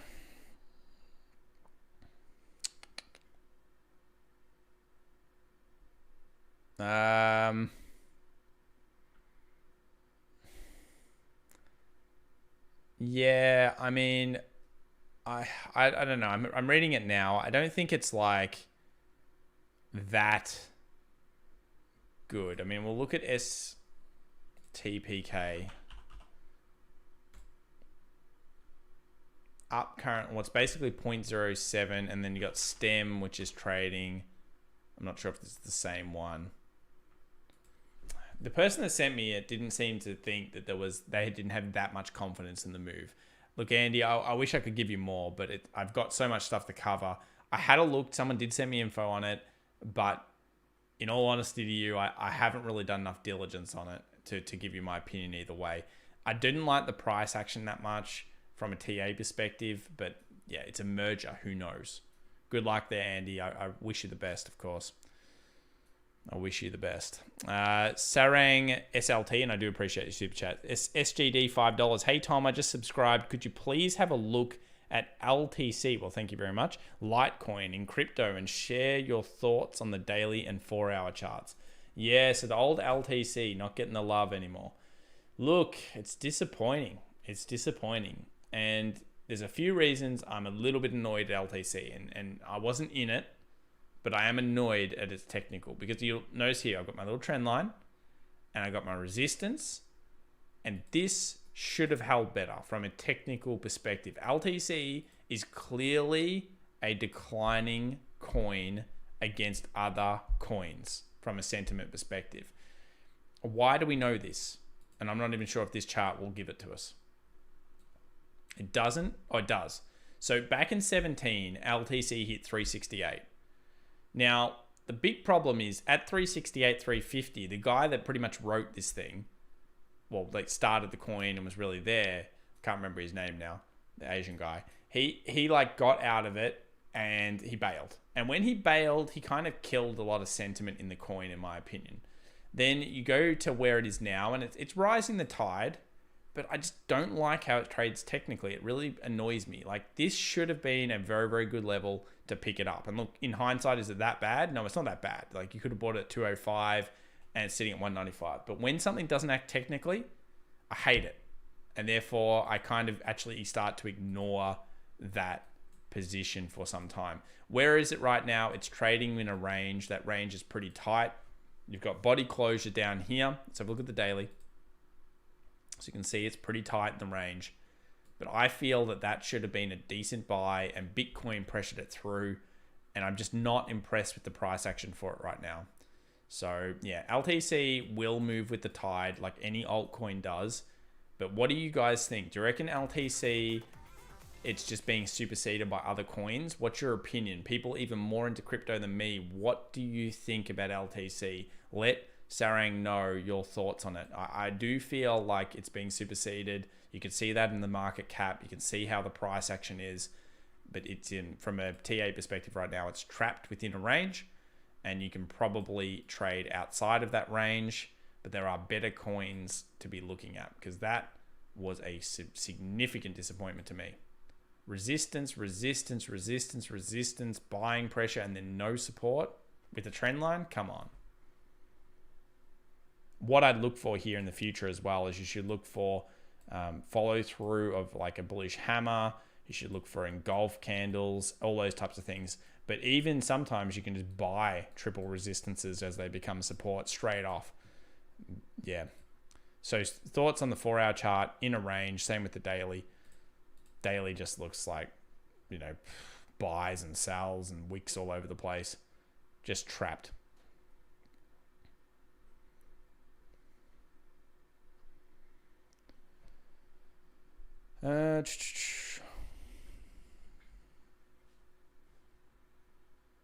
Did we look at Tilray this morning? Certainly did, Thad. We had a look at it quite a few times. 88 to $1 million, says Mountain Fortress. That's some wild action there for $1 million.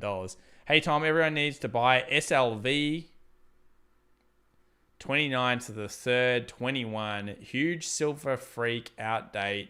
Nasara, Jasara coming here in the United States. Okay, thank you very much. Eric says, new listener here, hoping to hear your thoughts on mRNA. I'll have a quick look at Moderna because we keep getting Moderna several times today. What are my thoughts? Yeah, I mean, it's pulled back to the right area, being the 20 moving average. It pulled back. It actually had some serious run on it, didn't it? It went 178, came back down 4th of Jan, went 102, then went back to 188. 200 or 188-ish zone, then came back to 121. And just like a lot of these healthcares, look, they're not probably in the cycle yet to outperform the rest of the market, but they will go into this cycle. So this cycle will probably begin 6 months to 12 months. You'll see a very strong healthcare pickup, and healthcare will outperform the rest of the sectors. But yeah, I would just be looking at 160 from the resistance perspective. If you see that cleared, you'll go back to the 180, and it will be a little bit of an inverse head and shoulders. Go to the 4-hour, and just like many other things in the NAS right now and other trades, look at that. Left shoulder, head, right shoulder, and that's your position that you want to be taking it for. So it actually points to a 200 high. I did some analysis on this one myself. Things that look okay. I mean, it's the right area for it to be picked up, but I just don't know if it's the right time. Even though I'm bullish on healthcare, I am bullish on healthcare. I'm not sure if it's the right time right here, right now. Thank you so much to the 1,821 viewers that are following us. I appreciate each and every one of you. Mara Perez says, morning. Can I get your thoughts on AVGR? Love the stream. Thank you so much, Mara. AVGR. Avenger. Is this the one? AVGR. Let me have a look here. Probably is. What are my thoughts on this one? So we do a top down to get an idea of where it's been. Medical specialities technology. Market capitalization size $163 million. So not that large. Weekly. Okay. Closure. I'm going to put that right down there. Didn't want to look at this just yet. Okay. It's interacting with the zone, okay. Big buy up after selling off, which shows some strength. Thank goodness for you probably if you're in it. What's this level? 176. Pre is on the resistance.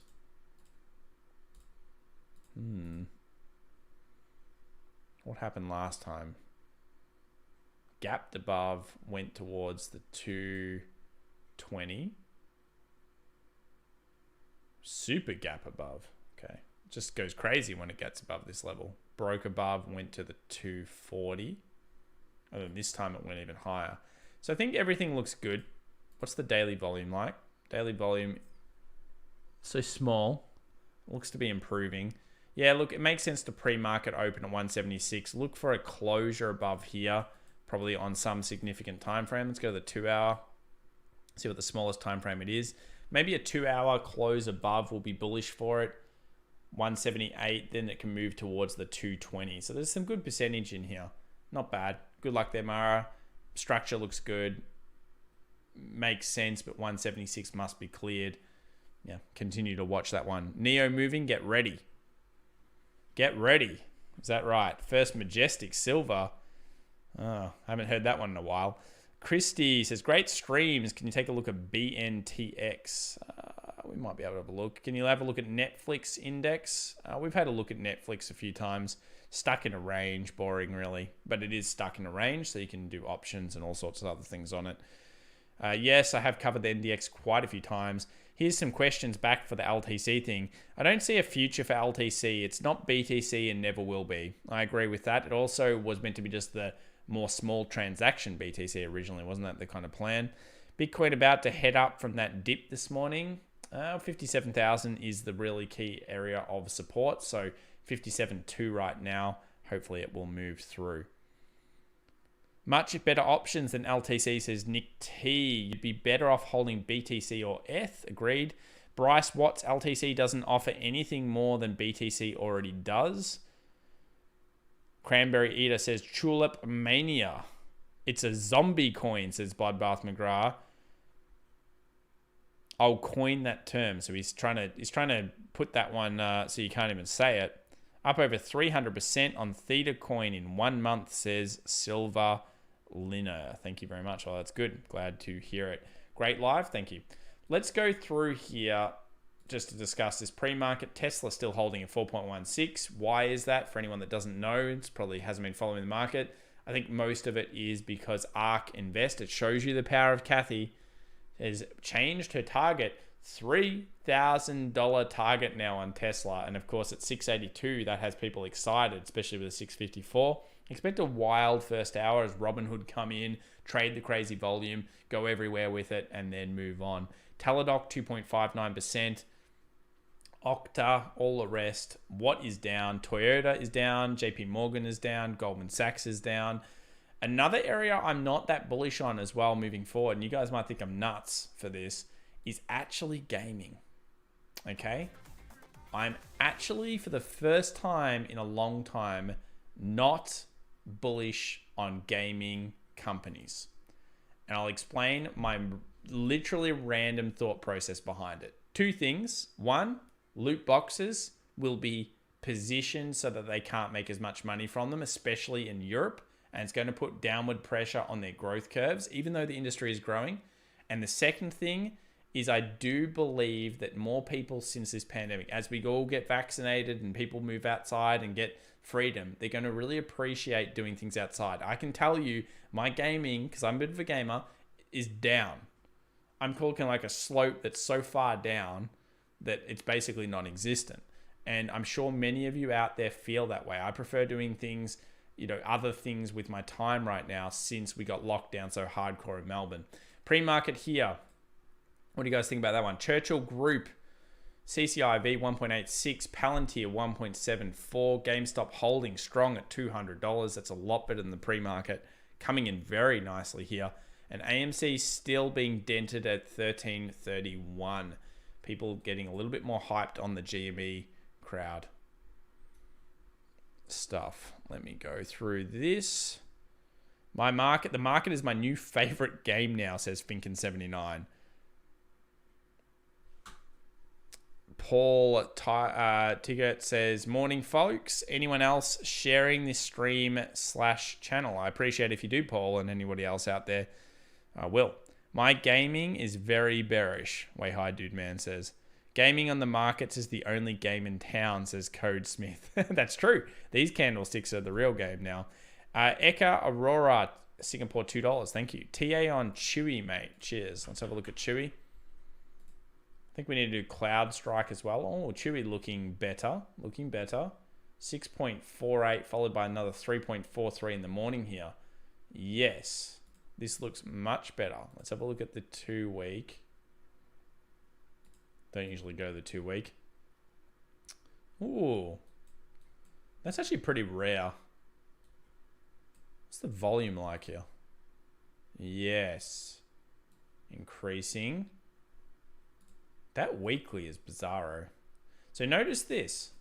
Notice this. I'm going to zoom this one in. Check that out. We have a rejection, followed by a rejection, followed by a rejection. So what happens if we break through up here? Explosion, yeah? Because that is some serious rejections, everyone. That is serious rejections. Look at it all. It just keeps rejecting. That means there's buyers here. There's a lot of buyers. Someone's accumulating positions throughout that. We go back down to the daily. You'll notice some big volume coming in. Pretty consistent volume. But then when it got back down, nice, decent volume coming back through. So this is a double bottom. There's no doubt to my mind as in terms of what it's setting up doing. You've got an 88 resistance. If you take a proof, because we know we want structure, let's see if there's a proof here. Probably won't be, but let's have a look.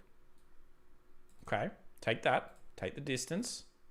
Extrapolate that out. Oh, it even proofs to 100. Yes. Okay, I like it. Nice. Thank you for the donation there. Okay, I'm going to watch this one. I'm going to put that on my little list because that weekly is good. So many rejections show that someone is buying it. I'm not sure who exactly is buying it, but yeah, the positioning looks good. The structure positioning looks good. Up to the $100. Not too bad. Kevin N says 3,000 for Tesla. Oh my God, talk about pumping. Well, there's a lot of calls out there that are nuts. I've seen Cardano $10, ADA that is. It's trading at about $1.18 right now. That's a nut call. It just can't happen during this cycle. I've seen BTC 500,000 this cycle. I just don't believe it. I'm bullish. I'm really bullish. I actually think that Bitcoin can't be stopped by the US government anymore. They will not ban it. My original base case there was that they would ban it or restrict it heavily. I think they let it get out of control. And because of that, it's going to be hard. I mean, imagine the uprising from a lot of you guys here in the chat that have a lot of money tied into this if BTC got banned. That would cause like a partial anarchy. So yeah, Chewy looks really, really excellent there. Here's the monthly on the US 100. So I mentioned that really about here when that monthly closed, it looked horrible because you had a double rejection. I'd never seen that in my life on the Nasdaq, on any of the markets. I've never seen this rejection.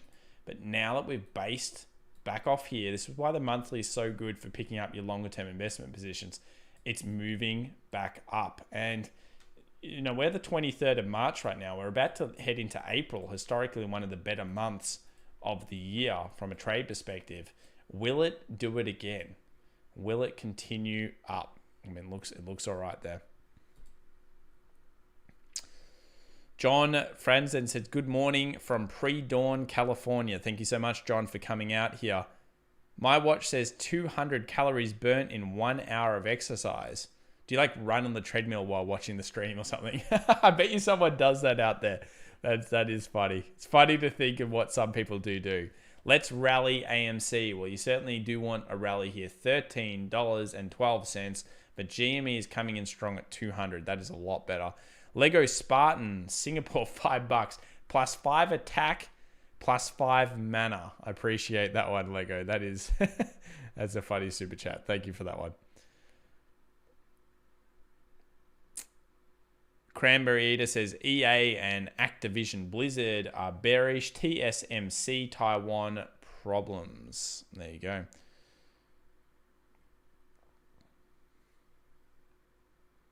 Unlucky Gamer 69 says, honestly, it feels like there hasn't been a good game worth playing in a very long time. Agreed. Did I miss QQQ discussion? 3:05 end of day, says Drash.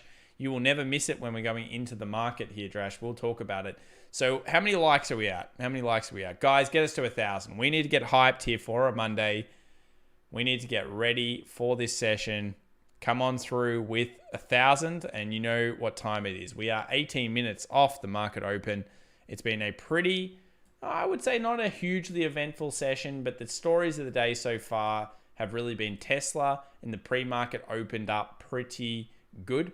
We saw a movement towards that kind of 0.6 was only what had happened, then 4% up after that. XRP is probably the story of the cryptocurrency world because it broke through 50, retouched it over the weekend, and then bounced off. Expect 65 probably to be the next target for it, but it may have some issues getting through. Then after 65, if it can do it, we go to 75, and then after 75, potentially $1. XRP could be back in town if that rumor about the lawyer thing and SEC becomes fact. Very important to check that out. S&P 500 coming off the 20 exponential moving average on the daily, 39.18. Expect mini resistance through the session at probably around 39.30. If that occurs, where's the US 100 going to be? Most likely tapping that 13,000. I'll be watching the 13,000 through the session into the open because I think this is where you are going to have some sellers of the NAS, and I wouldn't be surprised for it to bounce into this. In fact, I thought before the stream that we'd hit probably around here on the open. So very close to the open, 13,000 was where I was thinking.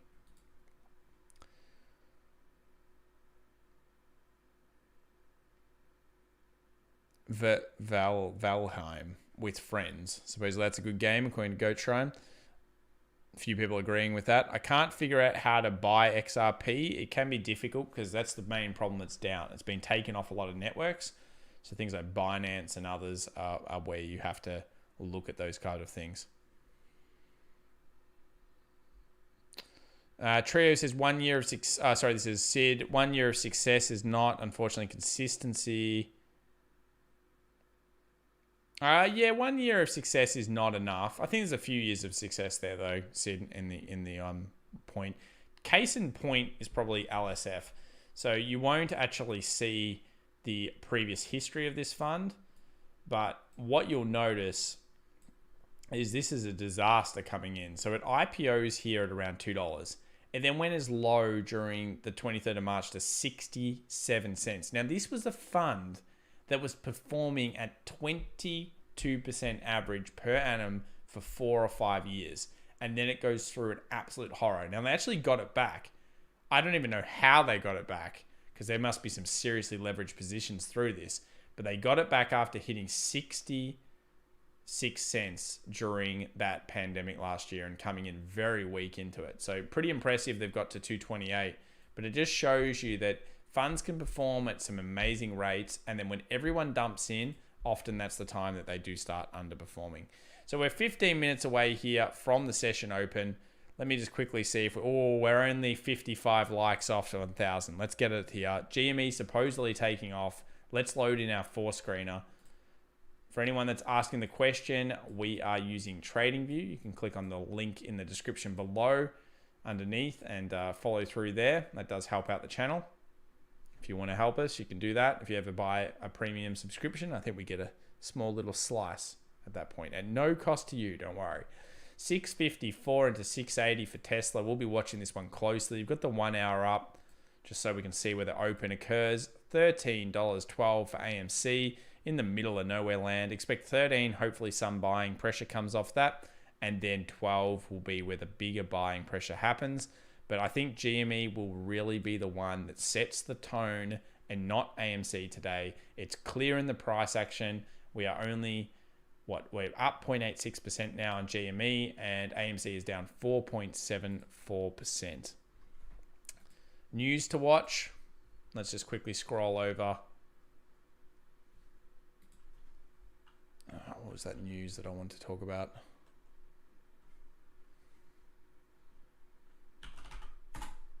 Just loading this up for you all. Thank you to the 1,812 viewers that we've got here into the pre-market session. You guys hype for Monday? Hype for another week of trade? I know I certainly am.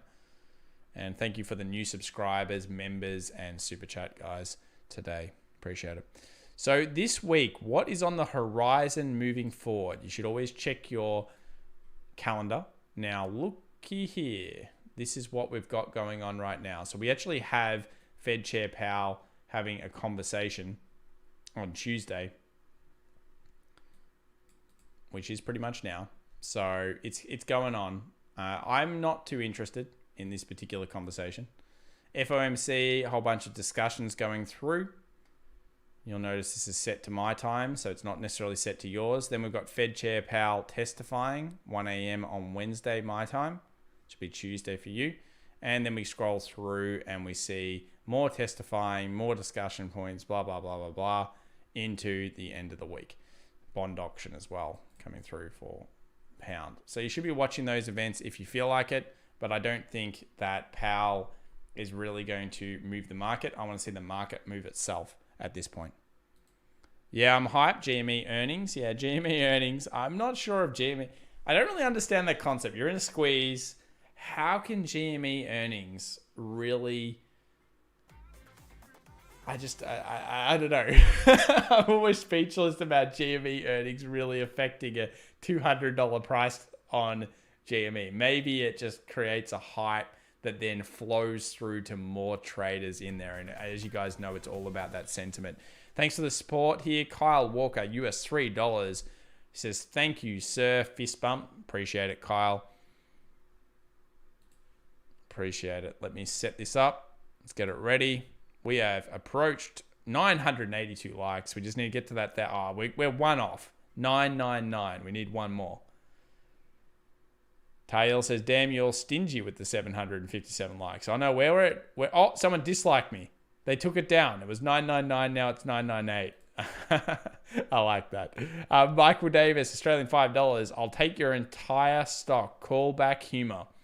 But I'm late. PC issue. No worries, Michael. Thank you for joining us. Did you cover Harmony 1 already, my man? Also, hope you are dry down there. Yeah, so I'm in Melbourne, so we're absolutely fine. But Sydney is flooding out of control. It certainly is. Let's get it ready. All right, guys, I am ready. We are 10 minutes off the pre-market here. Things to watch today is going to be Tesla into the open, the first hour of power for Robinhood investors, for Webull investors, and everyone in between. Let's see what this happens. I think 700 will remain a kind of sell point for Tesla day traders, and a 720 is your key resistance for the week. And of course, buy zones, people are going to be buying pretty heavily around the 670 and 666, the devil's number.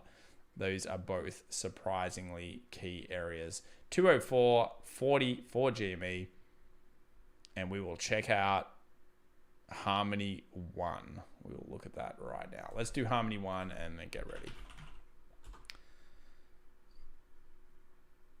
This is the crypto, I assume you want here.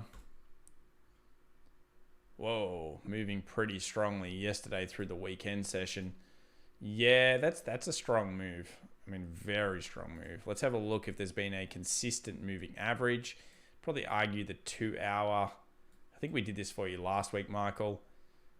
And we're kind of thinking a prediction maybe back down to the moving average. Oh, such a strong bullish case. I mean, look at it go. Last time, 2 hour 20, consolidated, 2 hour 20, consolidated. Actually a descending triangle here that broke to the upside. It's actually a good point. Have a look at this. So you get a descending triangle. It's a great case for it. But you're in an uptrend. There's nothing wrong with taking the bull side of a descending triangle. When this closes, you would be surprised how accurate descending triangles are to the opposite sides. Because what's happening is everyone thinks that it's going down. And then all of a sudden you get that big bullish movement out, and this signals an incredible explosion in price. And the other way is the same. So descending triangles, ascending triangles, they can break either way, and they're both as good. In fact, the opposite way, when it breaks the opposite way, what's that do? It traps all the retail traders in the wrong way as well. So I actually like trading opposite a lot of the times to the descending and ascending triangles. Why triangles are fastly becoming one of my favorite trades in the market. Here we've got one, I think 2 hour 20 moving average still remains kind of like the buyish kind of zone, but it is hard buying up here because of that massive parabolic move. Be careful in it. Make sure you have right risk adjustment. And if you're trading it, I think there's better trades, but if you're investing in it and you're just like kind of looking for where you expect sentiment to get better, probably the 22 hour moving average. Thank you so much to 1,842 viewers. Let's get it ready. All right, I am ready. Let's do it, guys. Woo. All right, so we're starting off this. Whoa. We're starting off this week strong. I know that this is going to be another tough week in the markets, but I believe in the hypergrowth recovery. I believe in the Nasdaq holding that support for now. And I also believe that J-Power won't do too much, but let's find out.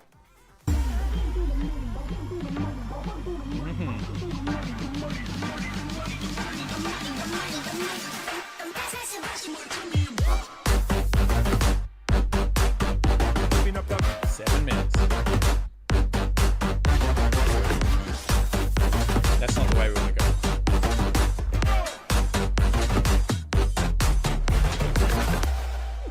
I love that Elon thing, man.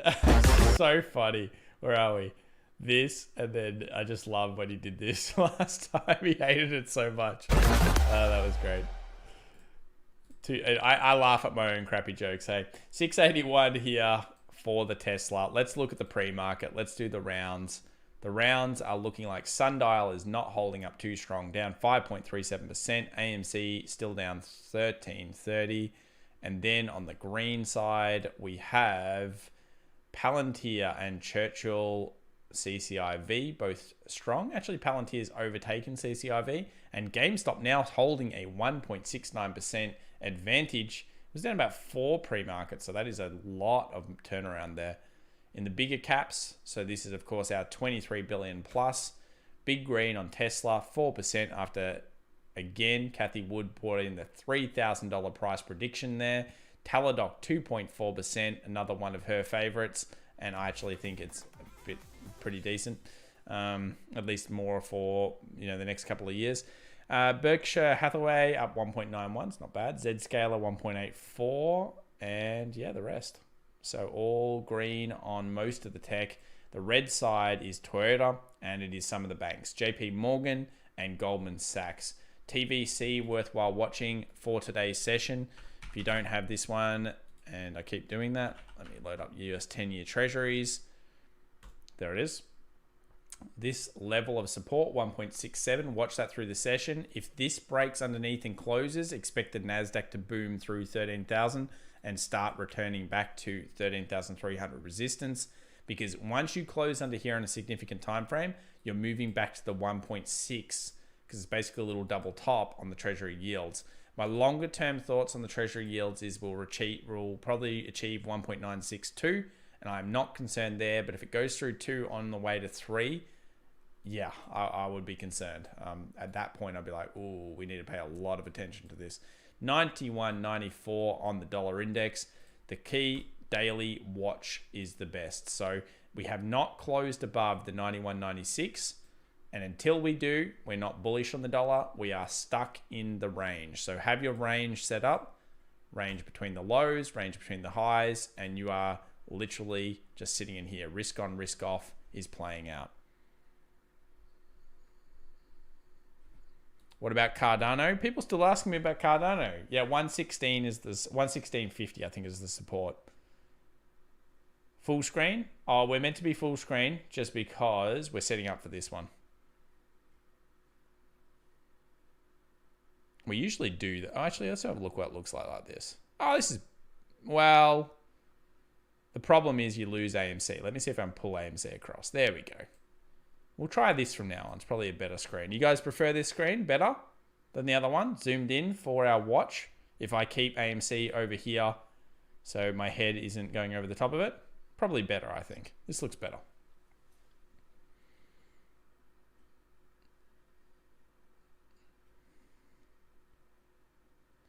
Ria Vasa says, my prediction for the FX show, the best pre-market show within next 2 years with 1 million subs. If I hit 1 million subs, I would go crazy. I would go crazy. I'm telling you. I don't know what I'd do. I would literally fill behind me with silver bars. I'd just put all these silver bars. I'd just buy them and just chuck them there. And then you guys can just like sit in a room. I'll just be sitting in this room with gold and silver ignits everywhere. Why not? That would be so crazy. But I don't know if we'll ever achieve that. But I do appreciate your support in the community. So we are 3 minutes off the open. I have plenty of plans to improve the stream and make it really, really entertaining for you guys, as well as informative as much as possible. This is good. Intermission is too small in my opinion. Yeah, I think so. I think I agree with you there. This day, what time frame? Yeah, okay. So we've got daily on AMC. Well, let's get down. We've got to get down and dirty with the 5-minute chart though. Quick top tip, if you're using TradingView, press Alt-R. It'll instantly kind of refresh it to your screen. So we've got that one. We'll go 5 minutes as well on GME coming into the session. Want to hold above 200. Look for a closure above 227. That's going to be a key point for us. Actually, maybe the 15-minute. No, we'll go 5 minute. We'll go 5 minute. Okay, there we are. And for this one, we are sitting on a 4-hour. Stuff it. Let's go 15 minute. 15 minute. 13,000 has not been achieved yet on the NAS, but we will hold the NAS up here. It's more important than the S&P. And for Tesla, oh, look, we need to go 1 minute on Tesla because it's just fun. So we'll go 1 minute. There we go. All loaded up. 654, but we need to be higher, so we'll have to go to where the pre-market is. 685. We're watching on the 1 minute. Sid, are you proud? Sid loves the 1 minute. Guys, when you're trading, be very careful on the smaller time frames. We are 1 minute off the open. Here we go. 30 seconds. I've got to get the opening bell open. Oh, there we go. I refreshed it just in time. So here we go, guys. Get hyped. We are ready for Monday open. Tesla going to open 684. That is pretty good. US 100, all about the 13,000 today. 15 seconds. 205 GME, 1316 AMC. Treasury yields are bleh. Here we go. I'm ready. Change the timer. Yes, there we go. Ooh. I'm going to come over to America. I'm going to come and listen to that sound of the bell with you guys. Do some catch up or something in America. That'll be awesome. We do have a pretty large American audience, which I do appreciate. 686. I appreciate all of you though. Europeans, people in Asia, the people in Australia. It's good. 687 for Tesla. So we did open high. AMC instantly triggered to 13. Notice it was met with instant resistance. Oh, sorry, instant support being found there. There were some lines. There's some buying pressure, but bang, it just hit it straight away. Bam, bam. Both ways. US 100 did not hit the 13,000 I thought pre-market. Let's see if it moves there quickly and through. And 203 for GME. So we're certainly off to the races here. Pre-market into real market. Tesla 4.8%. ASML, Zillow Group. Ooh, that's a nice one for Zillow Group. Etsy, Okta. It's all going. Spotify, SEA. Yep. On the bad side. Oh, more than expected. So S&P 500. I'll give you my thoughts that soon. Alibaba down 1. Where is Oh, CrowdStrike also down 1. Look at it. That's surprising. Okay. And in crazy list, the crazy list is GameStop 5% at a 210. BlackBerry, Nokia, Molecular Data, Palantir 0.9. Other side round, AMC 6. So it is not moving in unison. But there is still buying pressure coming in at this point. Tesla now selling off on our little 1 minute. It'll look a lot crazier on this chart than it probably will be. Of the other stocks, Teladoc opening only at 1% instead of 2.5% that it was before. Square opening at a pretty weak percentage, 0.24%. And Net opening at 1 flat. So Net actually outperforming. That's Cloudflare, CrowdStrike right now. Look at that US 100 though. That means that it's probably led by Apple. I don't have Apple here. Where's my Apple? Apple up 0.89%. This is a huge part of the NAS. Oh, there's an announcement 23rd. Isn't... Yeah, 23rd. So 23rd is the announcement for Apple. Oh, I'm feeling all right about this level. Time for Tesla shorts to cover up. Yep, that's right. 691 here, 5.61%. Just, man, Kathy has some power. She has some power here. Look at the 13,000. Look at it. 12,993. I was 2.5 minutes wrong. Let's see if we can get the 13,000. Prove Tom right. Yay, now we'll sell. It hit it. 13,000 was gone. It got through. Rip, no New Zealand love, says Chronically Sam. Of course New Zealand love. But I can't mention every country in the world. You know what I think of New Zealand. I think it's great. Callie is in the house, says Courtney. Chewy opening is good, says Clarice. Yeah, that Chewy was pretty nice. Oh my God, AMC's off the screen. So that's not the best. Totally different scenarios here. Moving towards, for Tesla, moving towards the 700 resistance. 13,000 achieved early in the NAS. TDOC now up 2%. That was a quick, like, bang, bang, bang. 0.66 on Square. Net 1.71. I mean, it really is all moving around. And this is the fun of Monday sessions. Thanks so much to the 1,710 viewers that are joining us here for the pre-market. Harry says, worthless value stocks getting more worthless. Yeah, there are some. Well, no, there's time and place for trading worthless value stocks. And that time and place was November last year. And it outperformed any tech. You look at any, it just caned them. So there are times and place to trade it. Never, ever discount those. What did Johnny say? I'm bullish on craft beer. Johnny loves all these beers. So AMC may be now pressing down to the $12 mark. GME is trading at 200. And as we saw, there was instant resistance found on the NAS. Sid was there on his 1 minute, selling it down. And he's got his 10 points. He's probably out by now. Rainy day in Florida this morning, says D-Man. Mama Kathy says Pon How. Big gap up Tesla. Absolutely, Trey. All due to that big number, 3,000. Value stocks need to be held for years. Well, actually, value is super underperformed growth over the last decade. It's been a horror. And I think it still will. But it's not so much that I see it as value. I see it as not investing in their own company. So what they do is they do buybacks. Buybacks are horrible because they're good for short-term sugar rushes, but they're not reinvesting that money in. They have big divs. Big divs mean, again, less investment in. In this next 10 years, you need to have the companies investing in themselves to push for growth because they're going to have to perform. So value stocks paying out the divs may not be as good as we do think. AMC hit below 10% SSR will be in effect. Oh, that's right. The new changes. 1267 right now for AMC, down 9%. Let's see what happens next. AMC to the crust.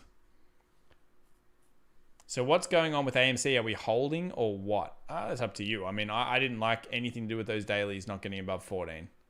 But people say there's funny shenanigans going on. It's got to be getting close. This sentiment that's coming through for GME and AMC, I'm so surprised the community holds it up for as long as they do. Through the 13,000 now, that is a great sign for tech stocks. Let's go back over to the screener. Click the buttons.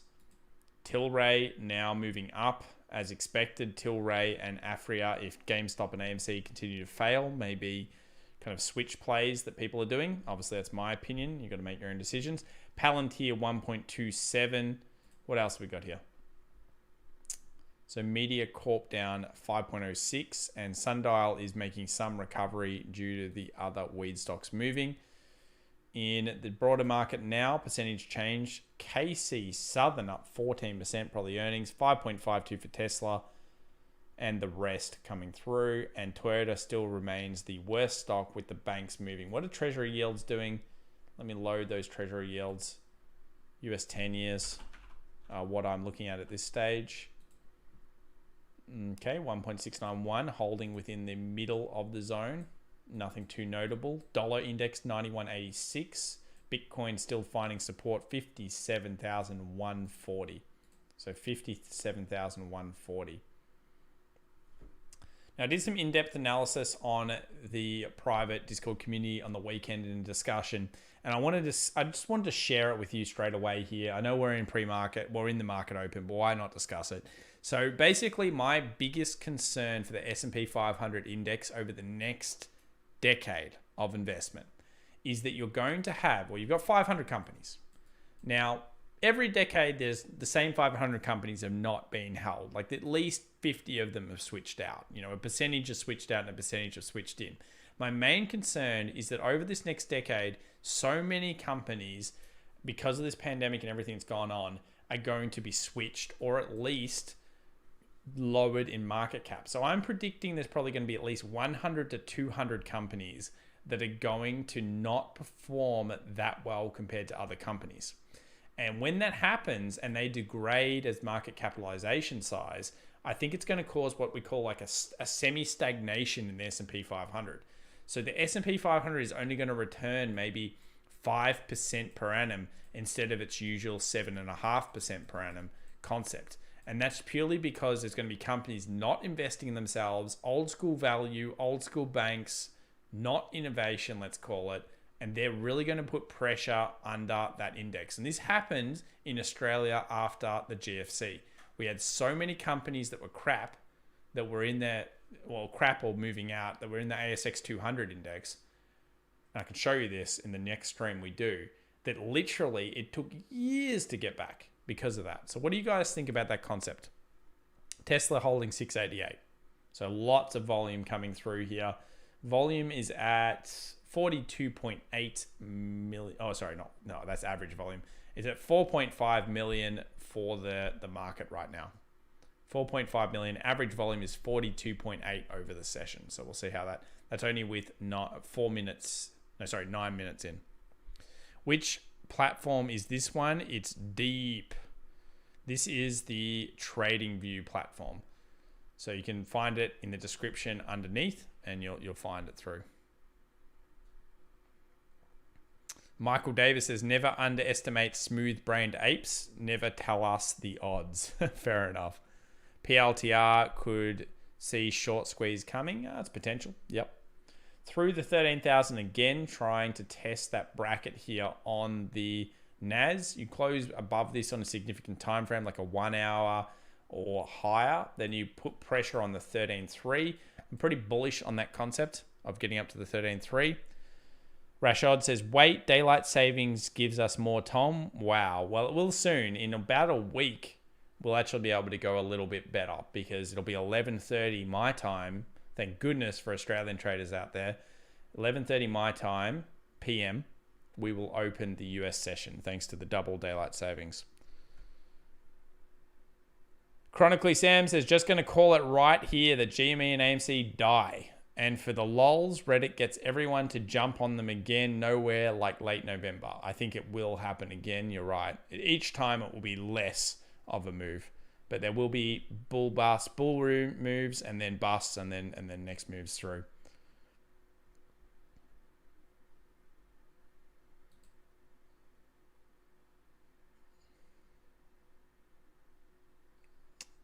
Why is that link broken for TradingView? Let me just quickly get you one. I don't know why it's broken. Sorry about that, guys. Let me just get you one because it does help me out if you click it. And even if you just use it, it just helps me out. Here you go. Try this one. Oop. I'm going to spam it in here a few times. There you are. If you want to follow us or click on that one, that should go through.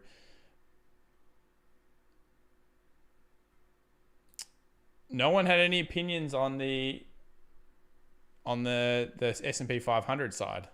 That's interesting. Surprised. Move to Perth, Tom. Yeah, I agree, Conrad. Much better time frame for trading. Perth is underestimated. So 13,000 continues to be the resistance.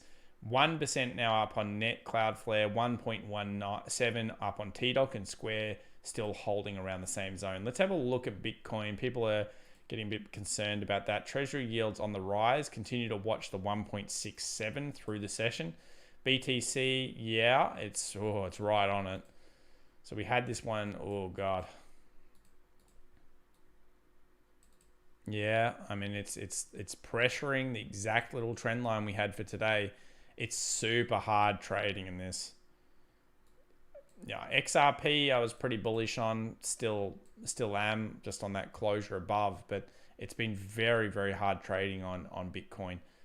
Notoriously easy to trade. This was the only good trade I got off. I got that trade off into the 60, but I left some on for more aggression, and then now it's just like crap and hovering around. It is tough. It is tough. I'm not going to say it's easy because it's not. There's good support structures becoming resistance. I understand that. But yeah, it's all over the place. And I think the big problem with it is that we might be getting close to that dumping period. And I'll show you on the chart before. That was unfortunate. All right, let's go back over to the other stuff. I have to grab it again now.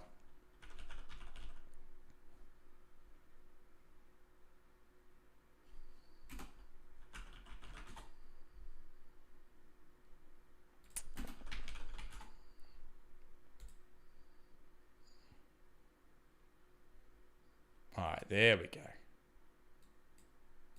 There we go. See how that looks on the stream. Yeah, that looks all right. All right, so I'll make this a little bit bigger.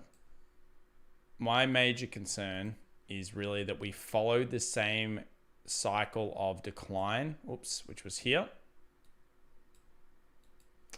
Stupid thing. So we followed the same decline, which happened here. You can probably see that there was those highs. I'll draw it to the left-hand side so you can see it. And now we're approaching a very similar time. So around 325 days in, we're at 313, so only 10 days away. We actually had a second decline. You see that here? We had a second decline in Bitcoin. This traded exactly the same as last time. So the question is, will this one trade the last time? Because this was one of the more hectic declines that occurred through this Bitcoin halving into the next halving cycle. So watch that and be very, very careful with it.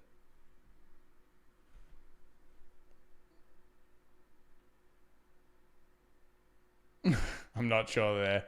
Look at the Bitcoin. I love this Bitcoin rainbow chart. It's just too funny.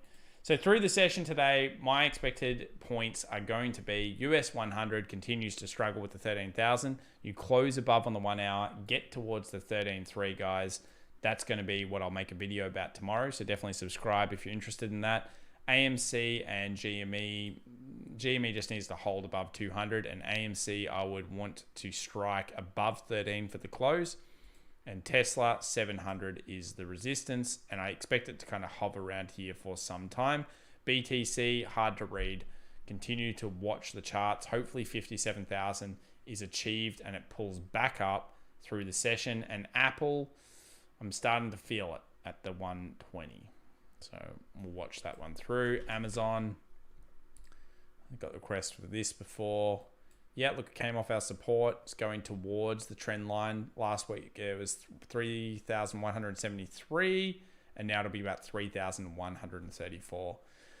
All right, guys. Well, thanks so much for joining us so that we can continue doing this through the week. We'll be live 2.5 hours before pre-market tomorrow. I'm pretty damn ready for it. I think that I'll be bringing some extra kind of production, hopefully, if I can sort it out after this stream.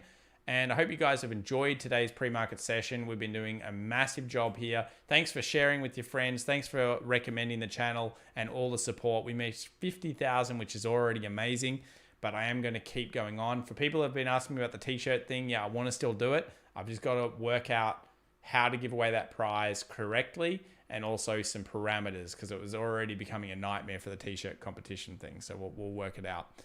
All right, everyone. Bye for now. We'll see you tomorrow. I am pumped for the closes today. I really want to see that NAS above 13,000. Can we do it? Yes, we can. Catch you guys.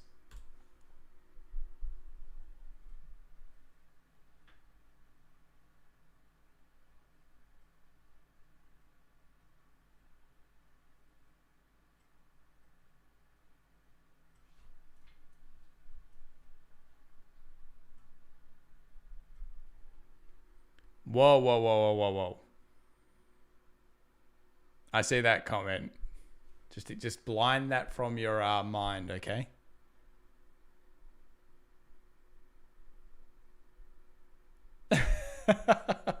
$10-year strong move. Yeah. All right, guys. Oh, wait, we've got a member joining us. USAL Ozcan coming in late. Wow, with the big one too. Thank God I kept the voice from beyond here. USAL, definitely make sure to sync your Discord with YouTube. Welcome to the day trader community. Wow. Man, thank you so much for the support. We appreciate it. After that one, Johnny, yeah, FX to the moon. Absolutely. USAL, thank you so much for supporting on the top tier. Appreciate the community. Bye, guys. Remember to subscribe if you're still here and you've got it just dormant. You just got to click it. Just click it.